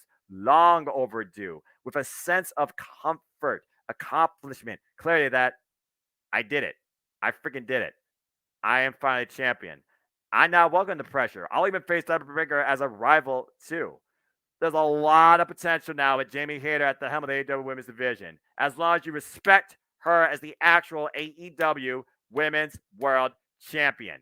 Damn it. Incredible match, and I honestly wonder, and of course, we're going to get, the road to for the next AEW Dynamite that's in the Wintrust Arena in Chicago, Illinois, how Tony Storm bounces back and feels regarding this, fueled by emotion. If nothing else now, that she is no longer AEW Women's World Champion. What a fucking phenomenal match. Damn. Meanwhile, as we go from there, the Acclaim look to retain the AEW Tag Team Championships as the Acclaim defend the gold against Swerve in Our Glory. And I gotta be honest here. This match was not as big, as important, or I felt as good as their match at AEW or even Grand Slam. It felt like a story, just the end of a story. It's almost like, we're finally neutralizing this. As again, Swerve in Our Glory, Swerve has been doing anything possible to regain the titles and also claim this spot. You feel like he was making the calls here throughout most of this match. By the way, mean double lair mic drop by Max Caster in the opener. Even bringing Trump speeches into play here. Damn. Anyway, as Swerve at one point goes for a barricade and suspends it along the apron, looking to probably plant Bowens through it. Bowens here again, not coming in 100%. His knee was worked over. He took over 3 house call kicks as Swerve would call his shot in whose house? Swerve's house. Still not enough. Reluctant tags at times to the limitless one, Keith Lee. And even so, Keith Lee, they came very close to regaining the gold. And Max Caster, of course, he hit the mic drop at one point, but he missed it. And then we had Uncle Theo Bill. But the key moment here that really was telling me a lot is Keith Lee, yeah, he wants to be champion again. And he believes they can coexist as long as they keep winning. As Swerve was about to become a victim of his own device, that barricade, Swerve saved him only to get caught by Max Caster, who cross-bodied off the top rope, through Keith Lee, through the suspended barricade, to the floor. Both men were out of the picture. And then it was down to Bowens and Swerve. Again, very close, counter for counter pinfalls here, but still not enough. And at one point, Swerve looked to take the scissoring away from the Acclaim, grabbing a pair of pliers at ringside, showing how much he has unraveled. And that brought out Daddy Ass, who it almost looked like he was trying to instigate disqualification, but I don't know what that would do because, again, the titles can't change hands disqualifications. As AEW security staff referees look to hold him back, we go back to the ring and we see Swerve now with the pliers in hand, looking to take advantage. Keith Lee is there, and he literally tries to hand to Keith Lee, and Keith Lee says no, but Swerve insists that you use these. Damn it, listen to me. Let's get the effing gold. Keith Lee had enough of Swerve's bullcrap. He walked away. And then on Swerve's credit, I will give him this. He hanged with the Acclaim 2-on-1 and nearly got them himself. Imagine that actually happened. But in the end, it's always works. We finally have Bowens hit the arrival and Max Caster with the mic drop. And the Acclaimed retain the AEW World Tag Team Championships, and Swerve in Our Glory, a team comes to an end. So I kind of figured that both were going to happen here. I just didn't think it would be during the match, which again, I felt like downplayed the match, but it wasn't so much about having a super competitive match. It was about the Acclaim and the Swerve in Our Glory trilogy ending. Now Keith Lee can go on being a limitless singles competitor, and Swerve, he has all the potential to be a top heel in this company. So now Swerve will try to turn his hostilities maybe to Keith Lee, or both will just go their separate ways, do business for themselves. Maybe one of them will go after, I don't know, TNT Championship. Heck, I can see either of these men go after AEW World Championship. But congratulations to the Acclaim that remain top of the division. Now, whether or not we finally get FTR going after them to try to become a star, or the Butt Boys come into play and try to make their name be known, or you get some other force in between, House of Black, I don't know. That remains to be seen. But I'm glad to see that the Acclaim retain, and you could scissor me on that. Meanwhile, as we go from there, they talk about, of course, the AEW Dynamite Thanksgiving Eve special that will emanate from the Wintrust Arena. And so far announced, it will be the Ultra Chris Jericho defending the Ring of Honor World Championship against the Stone Pitbull, New Japan Pro Wrestling Zone, Tomohiro Ishii. And as we also learned, now the Elite and the Death Triangle will do, in the first time ever in AEW history, a best of 7 series. That's right. You apparently might get the Death Triangle and the Elite 7 times over. What? I don't know necessarily how I feel about this, because what I like about AEW is the fact that they have the variety. They don't necessarily give me the same match each week. I would have better off seeing like combinations of the 6 men in singles or tag affairs versus a trios match every week. It almost tells me that what I thought the Elite were trying to do, if they were to gain the titles, establish a sense of direction. They don't know which way to go. And I also think about, okay, what about the House of Black? Can the House of Black like come in, and maybe stop this down its tracks? Are you literally going to go all the way and make it 3 for 3 and then go 1 like NBA Finals? It just seems like overkill to me, or panic booking. I don't think they truly know what to do right now with the trios division, and I thought they kind of had it in working order. Guess I was wrong, but again, the way I look at wrestling to help me continue to enjoy as a fan, I am simply a guy that enjoys worthwhile competitive wrestling product with good storytelling. So we'll see how many times the Elite and the Death Triangle try to reinvent the wheel and make this match feel different, and how far it goes. Now, do I see it going all the way to 7? No, I really don't. But besides that, yes, Death Trial versus the Elite, match number 2 in the best of 7 series, will be on AEW Dynamite this Wednesday night. We also, of course, will get our AEW World Title Eliminator Tournament Finals as Oliver Page takes on Absolute Record Starks, where the winner will get an AEW World Championship match at Winter is Coming. And as I alluded to, Chris Jericho, the Ocho, defends the Ring of Honor World Championship against New Japan Pro Wrestling's own Tomohiro Ishii, and they actually did make it official for Wednesday. The AEW All-Legend Championship will be on the line as Jake Hager and his purple bucket hat, he likes that hat, looks to take the gold from freshly squeezed Orange Cassidy. That's what's known so far this coming week in All Elite Wrestling. By the way, as I did just watch AEW Dark Elevation, Butcher and Play, let's freaking go, keep going. Bunny get well soon. Yeah, Ali. Seriously, Bunny for AEW Women's World Champion or TBS Champion or both. Anyway, as I talk about all that was to come, we still have one more match to finish off the night as it was time for our main event of the evening. As the AEW World Championship was on the line as Jon Moxley defended the gold against Maxwell Jacob Friedman, MJF, to see if his time has finally arrived. So, this was definitely a match of the fans as MJF came in, the devil, welcomed by his worshippers, happily, and Jon Moxley coming in, flipping everybody off indifferently. And what you thought would be Moxley bleeding, crazy melee type maneuver scenario was not. It was actually very mat based, focused. Jon Moxley firmly in control. MJF fighting from underneath, literally exploiting his knee at one point on the apron, and Jon Moxley's technical side coming to play as Lord Regal was in his corner and constantly exploiting MJF's weakness, his ego. MJF, though, ever defiant, he literally tried to instigate Jon Moxley, flipping him off, spitting in his face, trying to bring it when Jon Moxley said, okay, bring it. And Jon Moxley at times literally took his head off with a King Bundy type of lariat.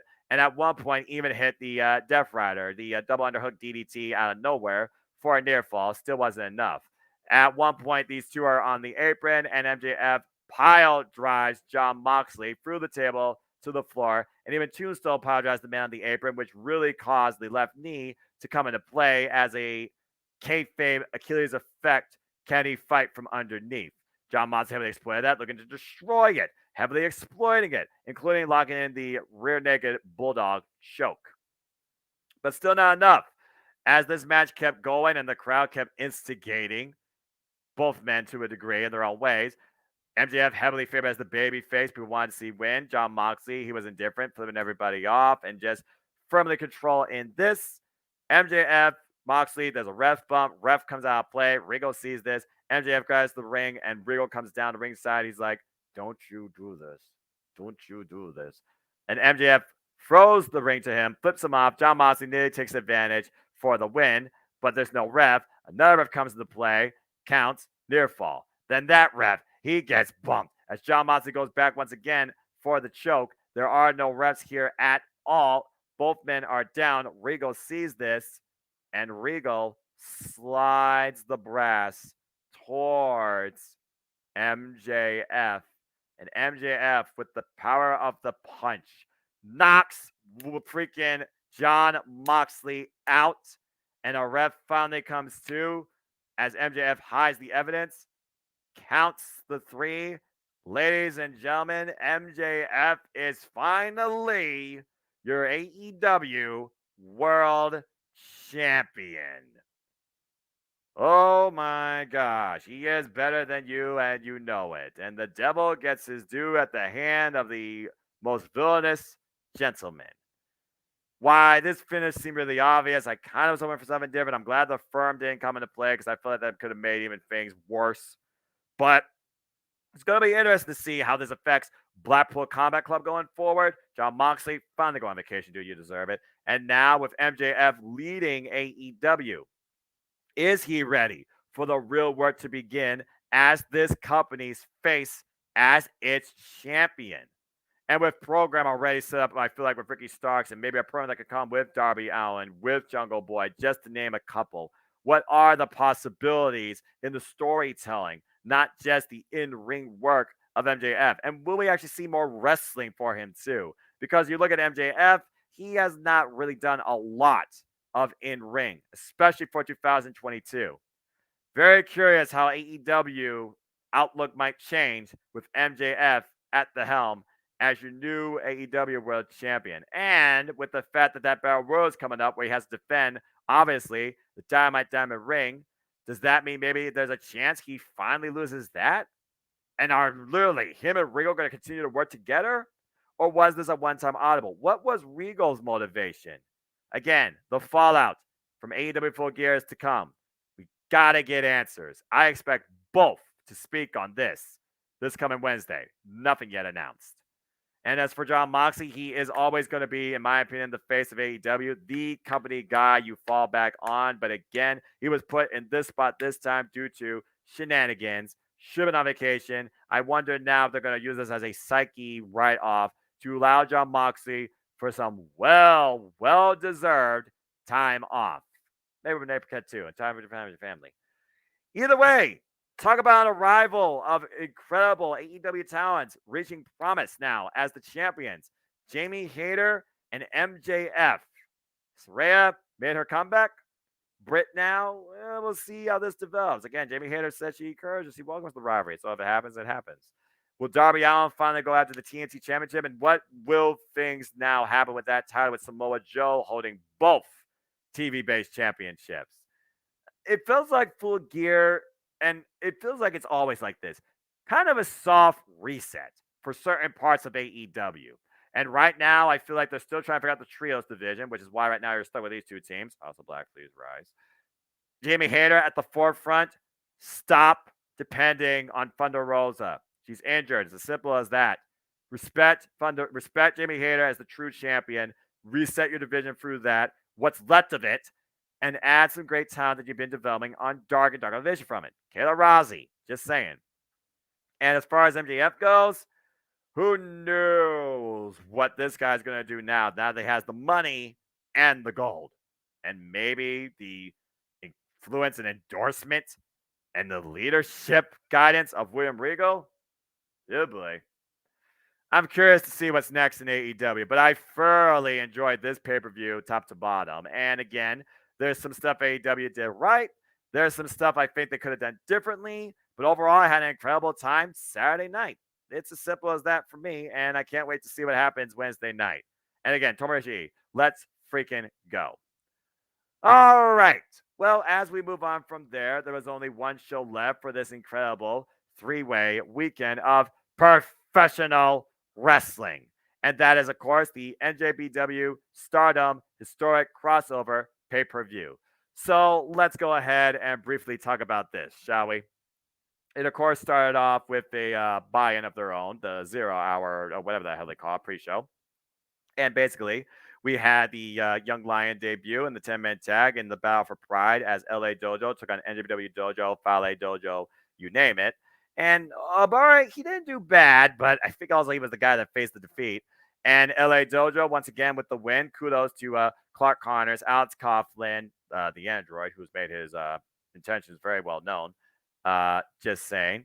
And one of my friends at Kevin and Shane says, my takeaways is Oscar is tall. Kevin got a drop kick. Yeah, Kevin Knight, again, the youngest prospect right now in the LA Dojo. I feel like the DKC's got more momentum right now going for him. Not much to really say about this. But overall, it was fun, as was the 15-woman Rambo. And again, I didn't know all the names because, again, I don't have enough time to watch Stardom on the Stardom streaming service, Stardom World. But I try and keep up with it on YouTube. And even then, YouTube doesn't give you the full story.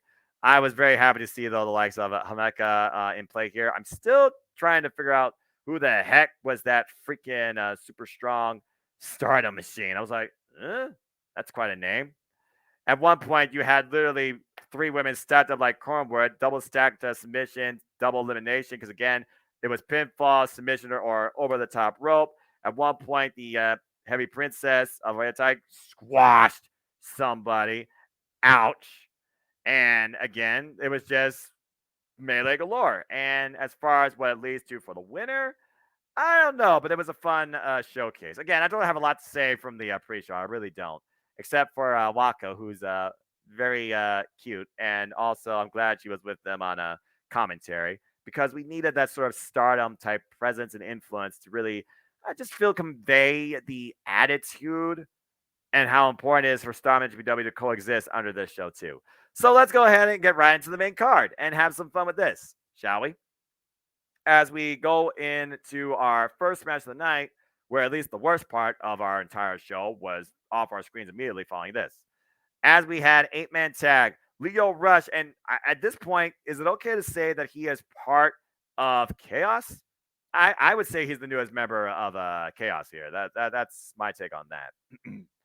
I'm, of course, talking about Leo Rush teaming with Yoshihashi, the headhunter, and, of course, Stone Pitbull, Tomohiro Ishii. They literally took on House of Torture. And yes, folks, the House of Torture did all the stupid shenanigans that you would think of. Blah, blah, blah. I really don't give a damn about them. I have little no interest in them. But I'm really happy to see how Leo Rush and Yo, they work very well as a tag team. Even pulling off their own move here, they call the 3K for the victory. Shout out to Roppongi at 3K. Back when that was a thing. I remember that show when you were more successful. Just saying. Oh, sorry. Did I say that out loud? Anyway, I'm glad that Dick Togo was the one that got dropped and suffered the win here, and it made sense because, like Gideon Gray, Dick Togo, and Bushi, they are your fall guys. Just saying. Dukai's better than all of them. There, I said it.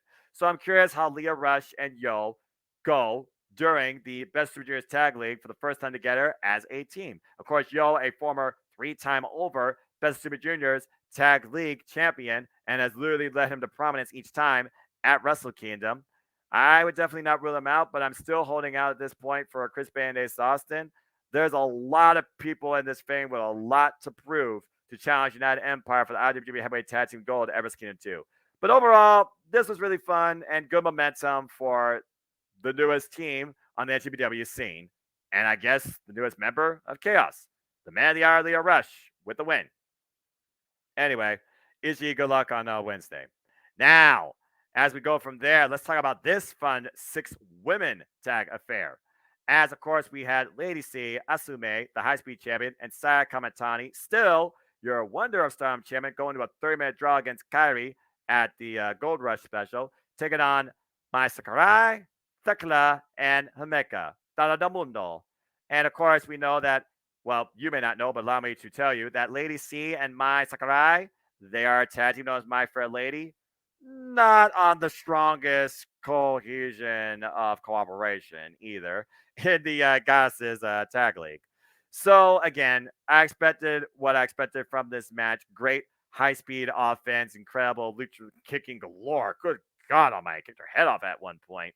And at one point, I saw Saya Kamatani still a bit reluctant to do the Phoenix Splash based on the impact of her last one, injury somebody. Again, things happen. You can't hold that against yourself, though. But I do hope the Phoenix may rise again and a bit of impromptu offense. She was able to get the win with the 450 splash. But again, the power of Himeka.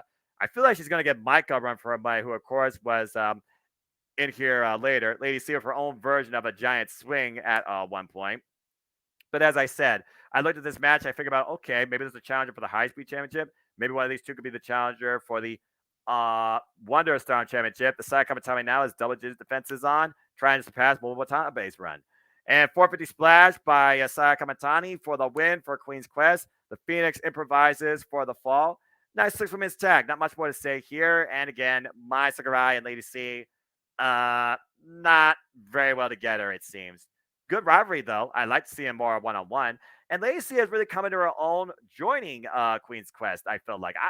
Honestly, I did not think Lady C would necessarily be part of Queen's Quest when she raised from new blood to be a part of the main Stardom scene. And she has come a very long way.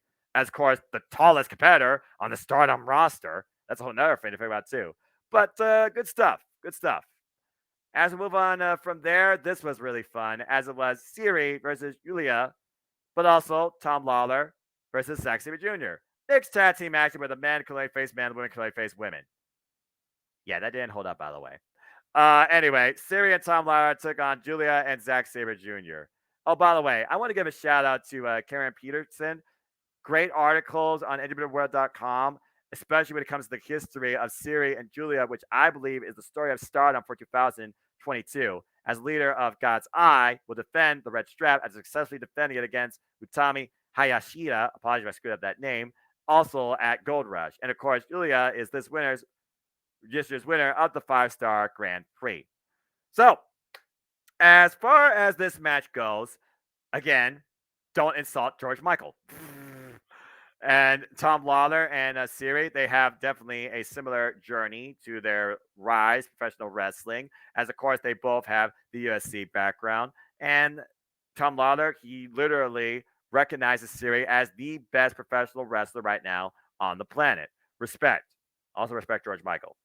At one point, we literally get field length run ups for these freaking kicks after I believe it was Julia and Zack Sabre Jr. that were planted on the stage, and Tom Lawler and Siri, they took advantage. But at one point during this match, you just throw all the rules out the window because at the heart of it is about Siri and Julia. It doesn't matter who comes to play. So actually, Julia, you were smart here. Tom Lawler even tries to come in behalf on his partner, and Siri attacks him. For the moment, Siri and Julia were literally working together. It was like old times, but also there was nothing that was going to stand in the way of these two now bitter rivals.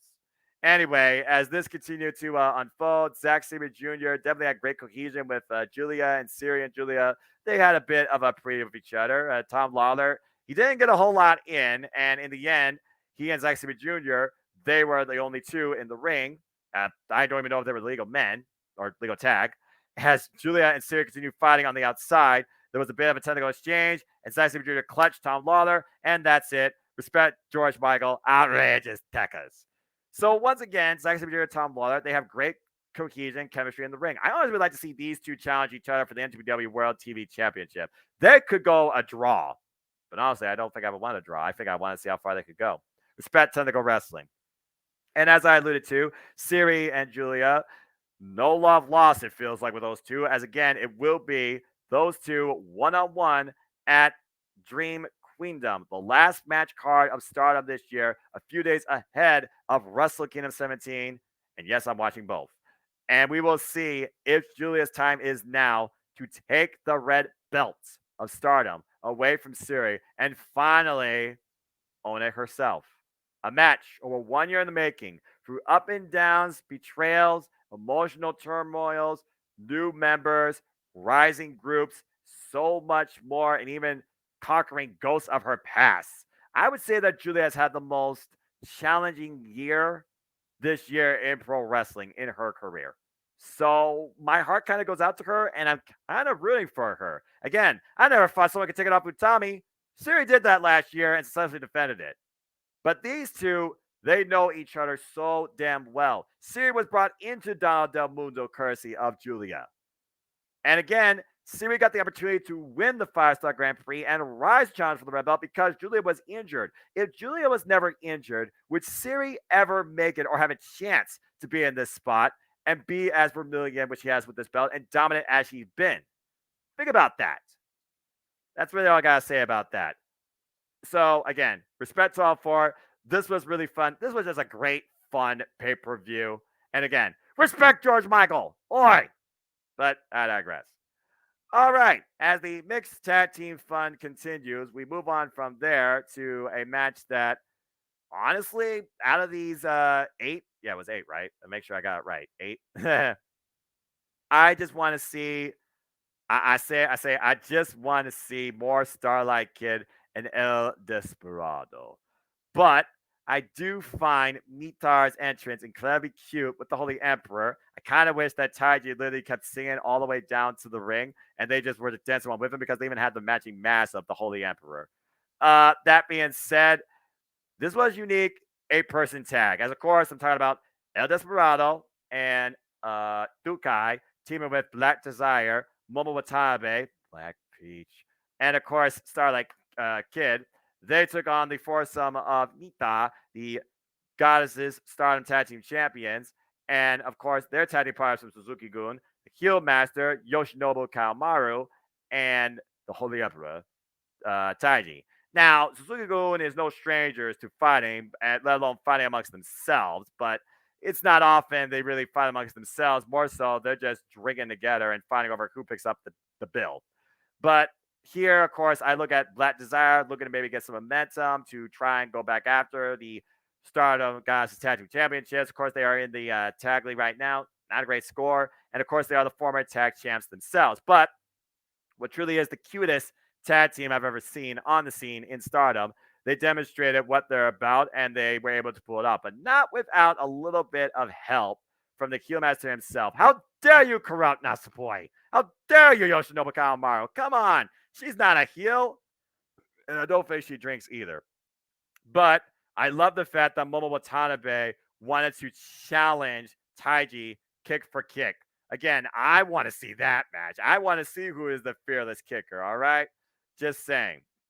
Anyway, as we go on from there, I was just like one thing. Suzuki-gun for the win. At one point on Desperado against Shenanigans on the rest back, they were even pulling apart the hair of Natsupoi and Tim. Again, Desperado, they'll fight dirty. They'll fight from underneath. And at one point, it's the Toki Choki, Karen. The Toki Choki's in. Gino? Was Gino Gambino here? I missed that voice. But as we saw Black Desire trying to take advantage, including Oredo Tai melee beatdown, because of course in style matches you have members of your faction down at ringside, and it was in favor for the short going for them too. The Mist, the Satori special, Natsupoi pulled it off, courtesy of Noshino Kawamaru, right in the freaking face. And then Taiji finally, he gets himself ready. Wait for it. The pants come off. And I was like, he's going to kick his head off, right? But no, he just hits Black Mephisto on, oh man, Dukai. Doggone it. And Dukai eats the fall, and the foursome of Nita and, of course, Taiji and Noshima Kawamaru, they get the win. And I'm pretty sure Natsupoi's been corrupted at this point. All right, so again, I don't have to necessarily see the translated version of the backstage segments. I can tell how fun this was. Taiji, I think, has incredible respect for Tem Nakano, believes that she can definitely be the champion in Stardom, and she definitely has taken opportunities to really shine and branch out. And of course, Natsupoi with Yoshinobu Kawamaro, they both have a ball. They both seem very happy. They both went up together. They both are probably still drinking. But I also look at the other side, and of course, Momo Watanabe, Starlight Kid, they were just happy to beat up Mitai a little more. They definitely believe they're going to get their tag straps back. And I would say on Desperado Starlight Kid, it almost does feel like versus dynamic that Chris Charles was alluding to.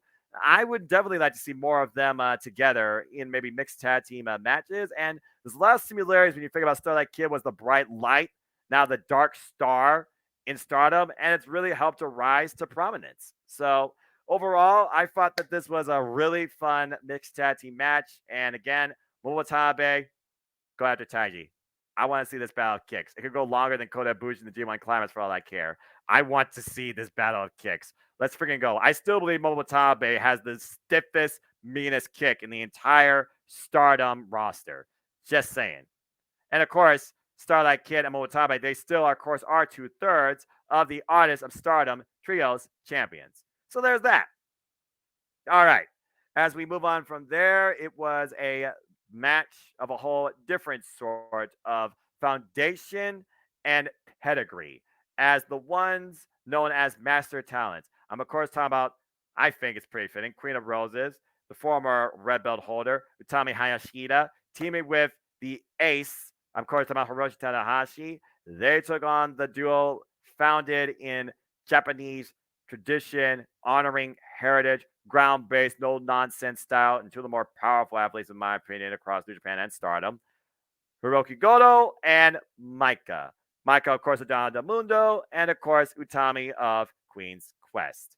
So this was a little interesting for me because at one point, Maika and Utami, they didn't want nothing from the other two men, respectively. Utami was fitting to go after Goto. Maika was fitting to go after the Ace. Whoa, hold on there. That's a bit extreme. Either way, though, we saw Utami and Tanahashi. They basically renewed hostilities with their respective rivals. Of course, Goto, he literally once lost his jaw to Tanahashi's left. And Utami and Maika, they really don't like each other. And of course, Micah was handed one of her first big losses, but also one of her biggest wins, respectively, too. So it's almost like, a complete dynamic, but also a mirror effect. At one point, Micah and Goda, they take advantage of Kutami and Tanahashi, but Tanahashi was able to fight back. And again, men fought men, women fight women, although I think Micah could literally hang with freaking Tanahashi. And at one point, God, Dragon Screw Leg Whip. Damn, that move has to suck. And also, Micah, the power of Micah, good lord. Taking control of both Utami and freaking Tanahashi. But in the end, though, Utami was able to hit, I believe they call it the hijack bomb, puts down Micah as Goto was neutralized, and the Master Talents, Isugai, as they're now known, based on their pedigree of incredible in-ring performance and capability. And again, Utami's only been at this for 4 years and has brought the World of Stardom Championship to prominence more recently than anybody else in recent memory besides Siri, who took it off her. So what a fitting title for these two incredible athletes. And apparently, Utami knows how to rock a air guitar. Who knew? Got a nice little concert. Overall, good job by the Queen of Roses, and good job by, of course, Tanahashi, as Micah and Goto, they honor each other also backstage. And I feel like here you got a lot of mentorship dynamics showcased in these mixed tag team matches. While Stardom is the predominant all women's promotion on the planet for professional wrestling, I say New Japan Pro Wrestling is that if you remove the likes of Gato and House of Torture. But I enjoyed this for what it was. For me, it was more spectacle. There really wasn't anything to think about here besides the fact that Tommy, she's had a rough year and she's bounced back quite good to a degree. It was also Micah that basically stopped Utami from even being a part of the finals in this year's 5-star Grand Prix. That just goes to show how far both those incredible female athletes have come. But good stuff. As we move on from there, we go into a bit of an announcement regarding, I just left the count of Japan Pro Wrestling. And now we have 10-man tag team action. And I'll actually put up a graphic because I haven't done the graphics for the last few. Sorry. We, of course, had Los Ingobernables de Japón taking on United Empire. And just look at one person on this graphic, and you basically know who wins this. All right. I'm just going to say. Anyway, as we go from here, this is about two things before I take this graphic off. Bushi, Titan, they want the IWGP Junior Tag Team Championships held by Francisco Akira and TJP. They want a rematch. Kyle Fletcher and Mark Davis, they want to go after FTR for the IWGP Tag Team Championships. If they win the World Tag League, they get that. Tetsuya Naito and Sonata decided to come together based on Sonata's suggestion to try and get back to Wrestle Kingdom as tag team because they were former IWGP Heavyweight Tag Team Champions. And Shingo Takagi, he is still KOPW Provisional Champion for 2022, but the Holy Emperor has made his sights be known. He wants to go back after that trophy, or whatever's left of it. Fun 10-man melee. Gideon Gray gets messed with. Gideon Gray with all the intros for United Empire, which was a headache for Kevin Kelly, apparently, who really doesn't like him. Thinks he's a poser, only a money mark. Oh, he said the M word. And he might be right. And literally, Gideon Gray, he embarrasses himself in the early going, tries to take advantage of Tetsuya Naito's Tranquilo, who just humors it. And again, United Empire, they fall short. Not much to say here. Poor Kevin Kelly. And apparently, his walking stick is less durable than the KPW trophy because once again, Naito not only took it, he broke it. So LIJ with the win here. Good momentum for Naito. I think he took his jacket again too. I also like the fact that at one point commentary alluded to maybe more Stardom English NJPW crossover. I would love to see more and hear more of this trio. Waka, Chris John, positive script you name, and Kevin Kelly. I thought this was really fun. Just the subtle questions. It kind of reminded me of Yoshi for a bit. Yoshi Times, for those remember. That was with Matt Striker and Kevin Kelly back at Wrestle Kingdom. It didn't have to necessarily talk a lot, but he could give some inside notes and perspectives and feelings. And honestly, that's all you need in a third person if you choose to do that, though I still think the two-person commentary setup is the strongest dynamic. And Kevin Kelly, good grief. Again, Gideon Gray, why are you competing in the ring? I'm just saying, why are you competing? Blech. As we move on from there, it was Great Muta's last match in New Japan Pro Wrestling. Tagging alongside Toru Yano, which somehow he and Yano have this connection where it doesn't involve him getting missed in the face, tagging with the Rainmaker, Kazuchika Okada, of course, the G1 Climax champion. And they took on United Empire's Great Khan. All hail. Aaron Hanare and Jeff Golb. So, honestly, this match was founded on the fact that Great Khan has now been misted by the Great Muta. Of course, the Great Muta is literally on his retirement run. You all recognize the name. You all know his legacy, Kaiji Muta, etc. He literally has brought out the worst in one of his greatest rivals, of course, Jushin Thunder Liger. Been up there with the likes of Hulk Hogan, Antonio Inoki, and so many other greats. There's countless matches you could talk about when it comes to the Great Muta. And honestly, Great Muta, he did his thing. There was, of course, some Yano shenanigans, but Okada, he kind of renewed hostilities a little bit, challenged a bit with Aaron Hanare and also Jeff Cobb, but at the heart was Great Khan, who even at one point, Aaron Hanare, no, it was Jeff Cobb and that literally cooked Great Muta, isolated him, and Great Khan looked like he was going to miss him, but spewed Green Mist into Jeff Cobb's face. Great Muta was able to get out of the way, and Great Khan suffers this time at the hands of the much more potent, burning, dangerous, enraging Red Mist. And as he was blinded, Jesus, Okada comes in with the Rainmaker for the first time since joining United Empire. Aaron Hanare suffers the Rainmaker, and not a good night for United Empire. And this trio wins, and Okada somehow comes out unscathed as Great Muta does not shake his hand. He spins Mist in the air and walks away. Backstage comment says, bye-bye, Yano. Bye-bye, Okada. Bye-bye, New Japan. And poor Little Khan, all hell. Guy cannot catch a break, but he will keep fighting.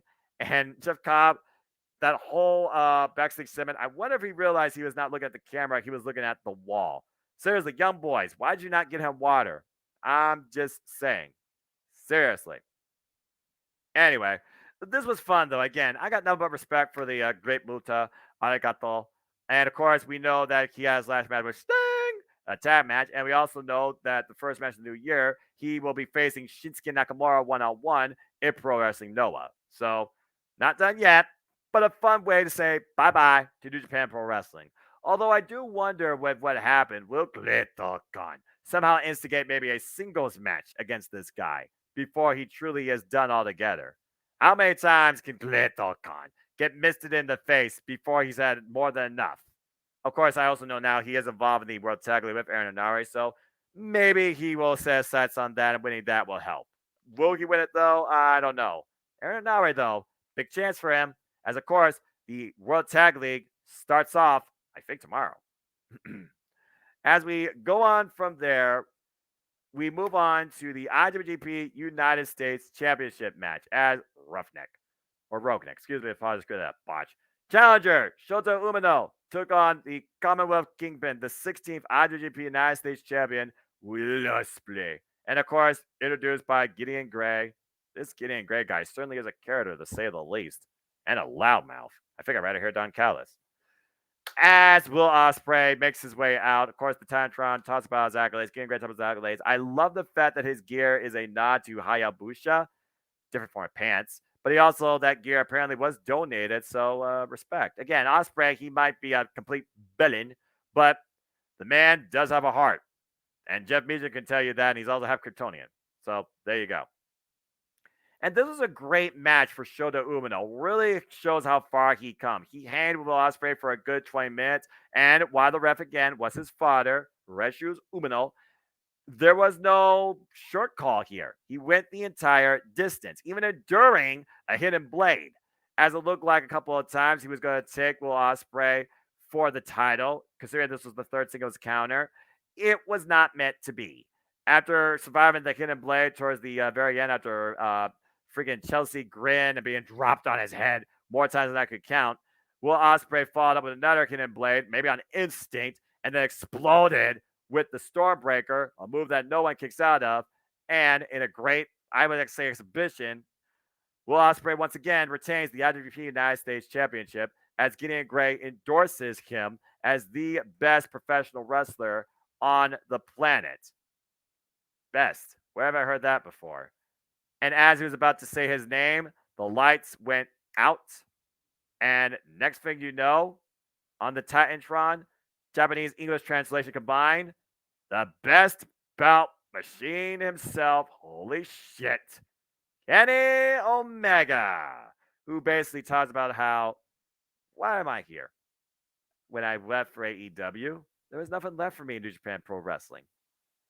But I see this company, I see the fans, and I will once again change the world and show you truly what professional wrestling can be and why nobody is Kenny Omega or could be me.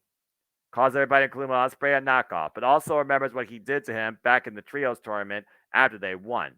So now he's back, and he will be back in the Tokyo Dome. At first, he wasn't interested, but he's like, sure, why not? And apparently, this is made official and is for the IWGP United States Championship. Let's fucking go.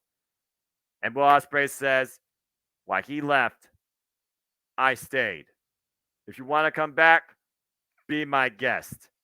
Will Ospreay, Kenny Omega, Wrestle Kingdom, IWGP United States Championship. January 4th cannot come soon enough. I love fucking pro wrestling. Let's put this in perspective, folks. When the IWGP United States Championship was first established, which truly was the key, the gateway to New Japan Pro Wrestling's global expansion, it was Kenny by God Omega who first held this belt in the first damn place, beating Tomohiro Ishii, only to lose it to Switchblade Jay White.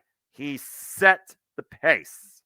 Well, Ospreay looks to exceed the past as the 16th champion and raise this title to the prominence that the IWGP Intercontinental Championship was, if not higher. So, what truly is to gain for Kenny Omega? What is there to lose for Will Ospreay? What is either man trying to prove, if anything, at Wrestle Kingdom? Why this year's Wrestle Kingdom, Will Ospreay came in as the IWGP World Heavyweight Champion, believed he was the champion, lost to Okada. Kenny Omega, he broke out at Wrestle Kingdom against Kazuchika Okada and lost. However, he eventually beat Okada for the title. Will Ospreay has yet to beat Okada where it truly counts, either for title or for the G1. Kenny Omega is a former winner of the G1. Will Ospreay, say what you will about the guy, he has put New Japan Pro Wrestling on his back this entire time. Kenny Omega, he's put the entire wrestling industry on his body his entire career, particularly since 2017 into Overdrive. This is going to be something. Add whatever word you want on the end of that. This is going to be something. And that momentary pause and the look down at this, I feel Will Ospreay doesn't fully grasp what is coming to him. But come the day of Wrestle Kingdom, he's got no other time to be more prepared than any other match in his life. Let's fucking go. Alrighty. What has been truly a unique, wonderful, and incredible night of pro wrestling showcase and mixed tag team dynamics with so much more promise of what is.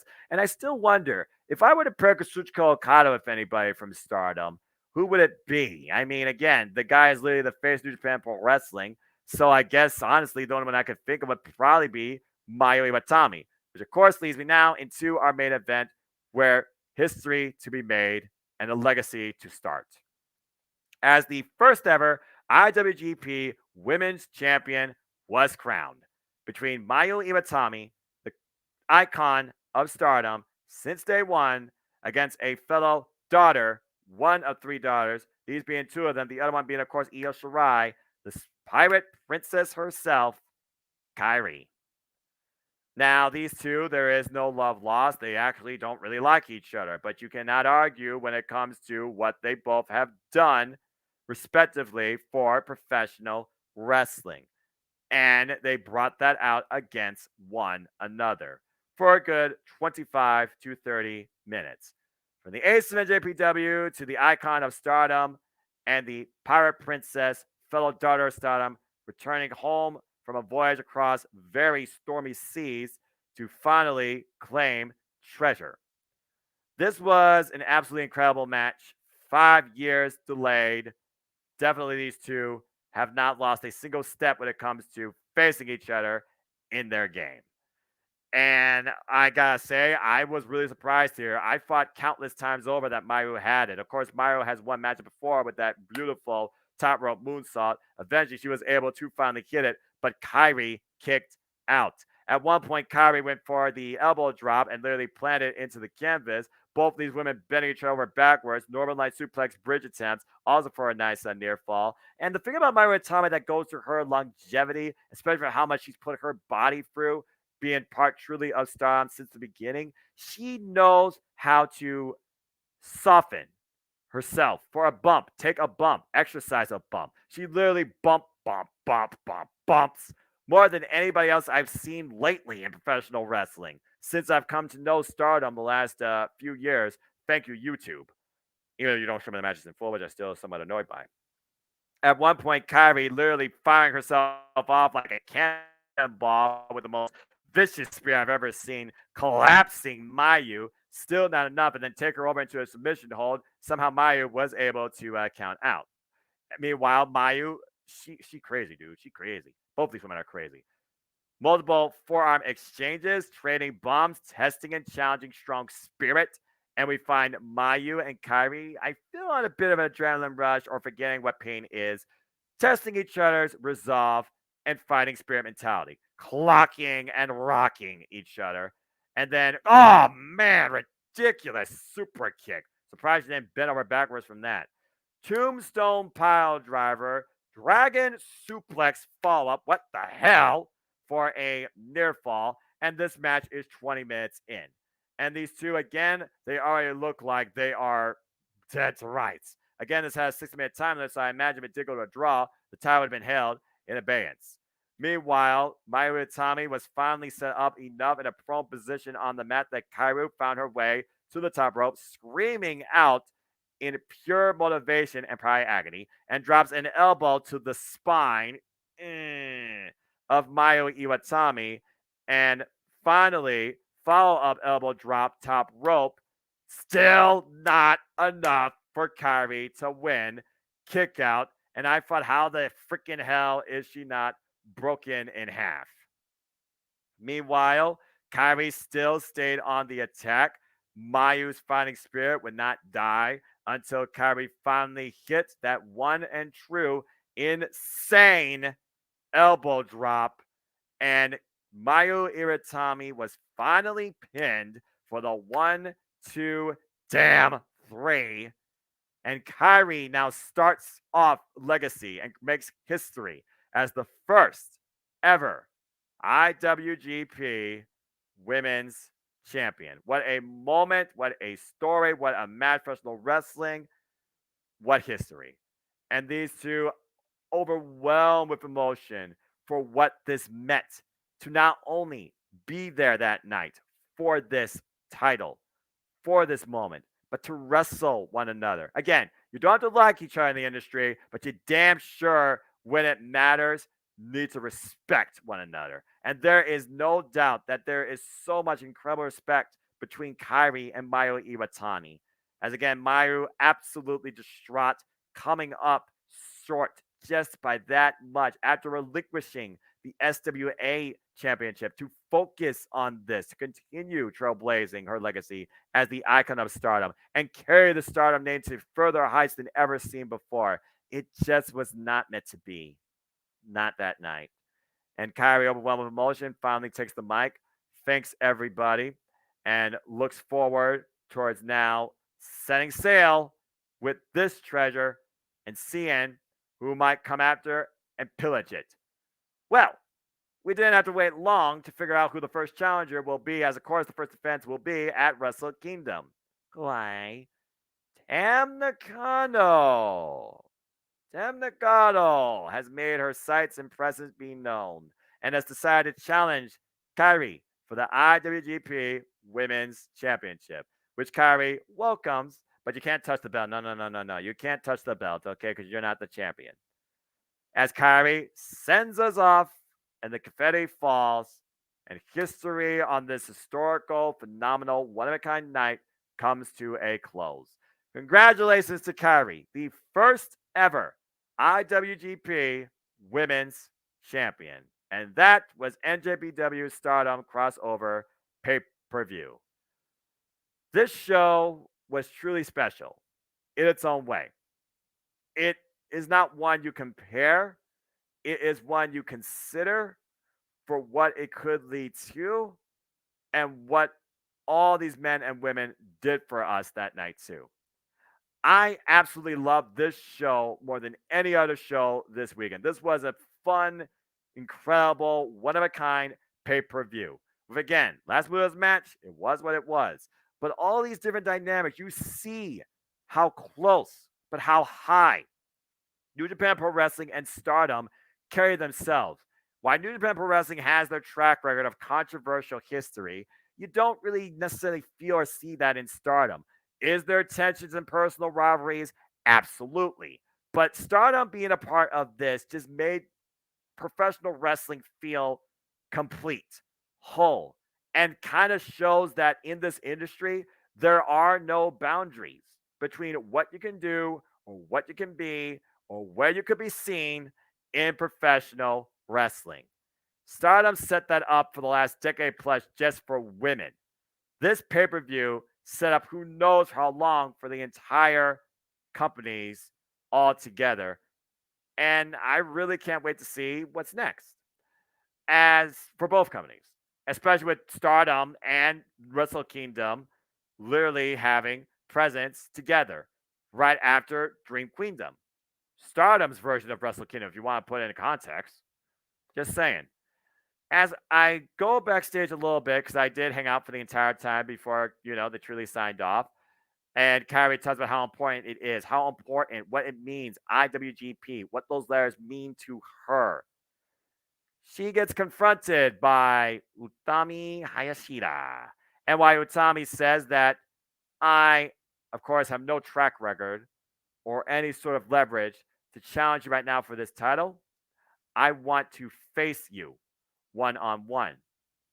Let's see what you're truly made of and how far you're willing to go to show why you are the first IWGP Women's Champion.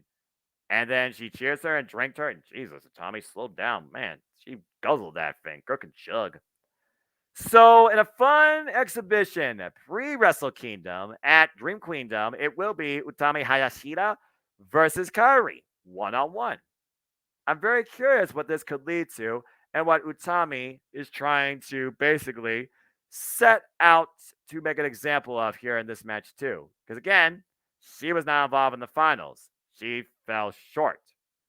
So I'm looking forward to this very much. And as far as the challenge for the white belt, at this point, I feel Saya Kamatani can surpass Momo Watabe's run with the Wonder of Stardom Championship.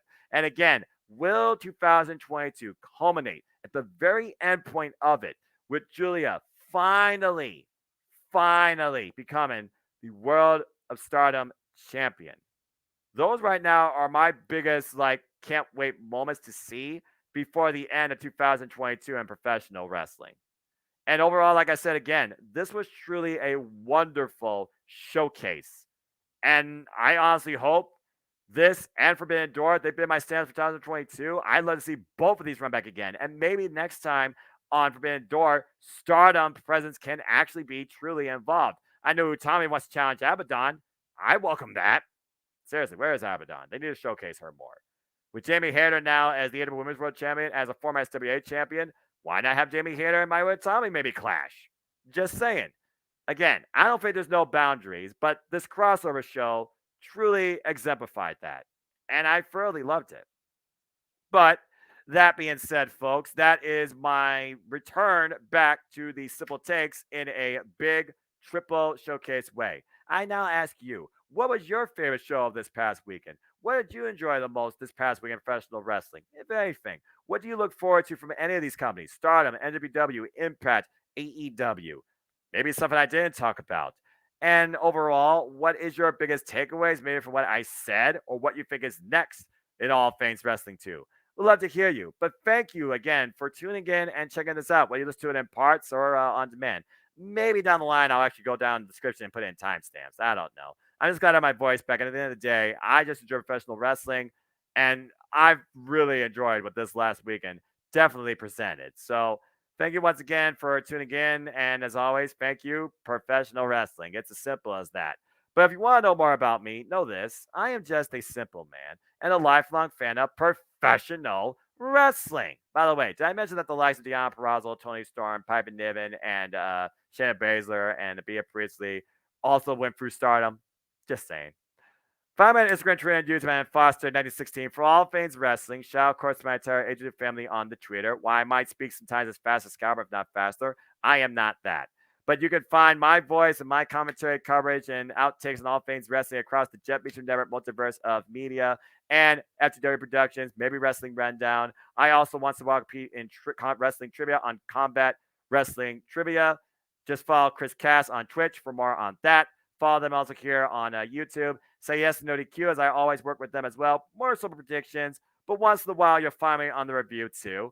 And of course, I'll be back this week with Survivor Series coverage, not only a simply predicting panel here on my YouTube channel, tentative 5 p.m. Standard Time Friday night, but I'll also be back bringing you play reactions and coverage on the Jet Beach Network, Multiverse of Media, this coming Saturday night too, along with a post pay-per-view open mic night. And there might be a simple preview and full gear recap, all elite exclusive before this Wednesday's Dynamite. I don't know, but I also might do also a recap and review for Dynamite and Rampage. Thinking about the way for those that actually tune in to my last couple of Rampage recaps. I'm glad you all like them. I feel Rampage doesn't get enough love, and it should. It tries to be something different, give others a chance. Hopefully, they do more of that. But anyway, as always, I'd like to conclude, there are no winners, no losers, no betters. They're just fans with opinions for this passion we all share. At the end of the day, folks, support one another, respect each other, protect your mentality too, treasure your families, especially this week with it being Thanksgiving. And just enjoy life and enjoy professional wrestling. It is truly as simple as that. With that being said, thank you so much again, as always, once again, for tuning in. Please like, subscribe, comment, and tell a friend. Hit the bell, no, excuse me. Hit the bell, no, video goes live on demand on this channel. And hit the subscribe button. Help me keep growing this channel. Shout out to all 250 average this fun YouTuber creators journey. It's not limited anytime soon. I'm going to try to bring more recorded-based content as I see now how they separate the record and live tabs going forward for y'all too. It just comes down to work and my mentality. But again, if I don't give you anything else to take away from this simple take, I just hope you take a chance to enjoy everything and more in all things wrestling. Thank you once again, folks, for tuning in. And until next time, make a positive impact in life and have a good night. And again, if you're here in the States, come this week. Happy Thanksgiving.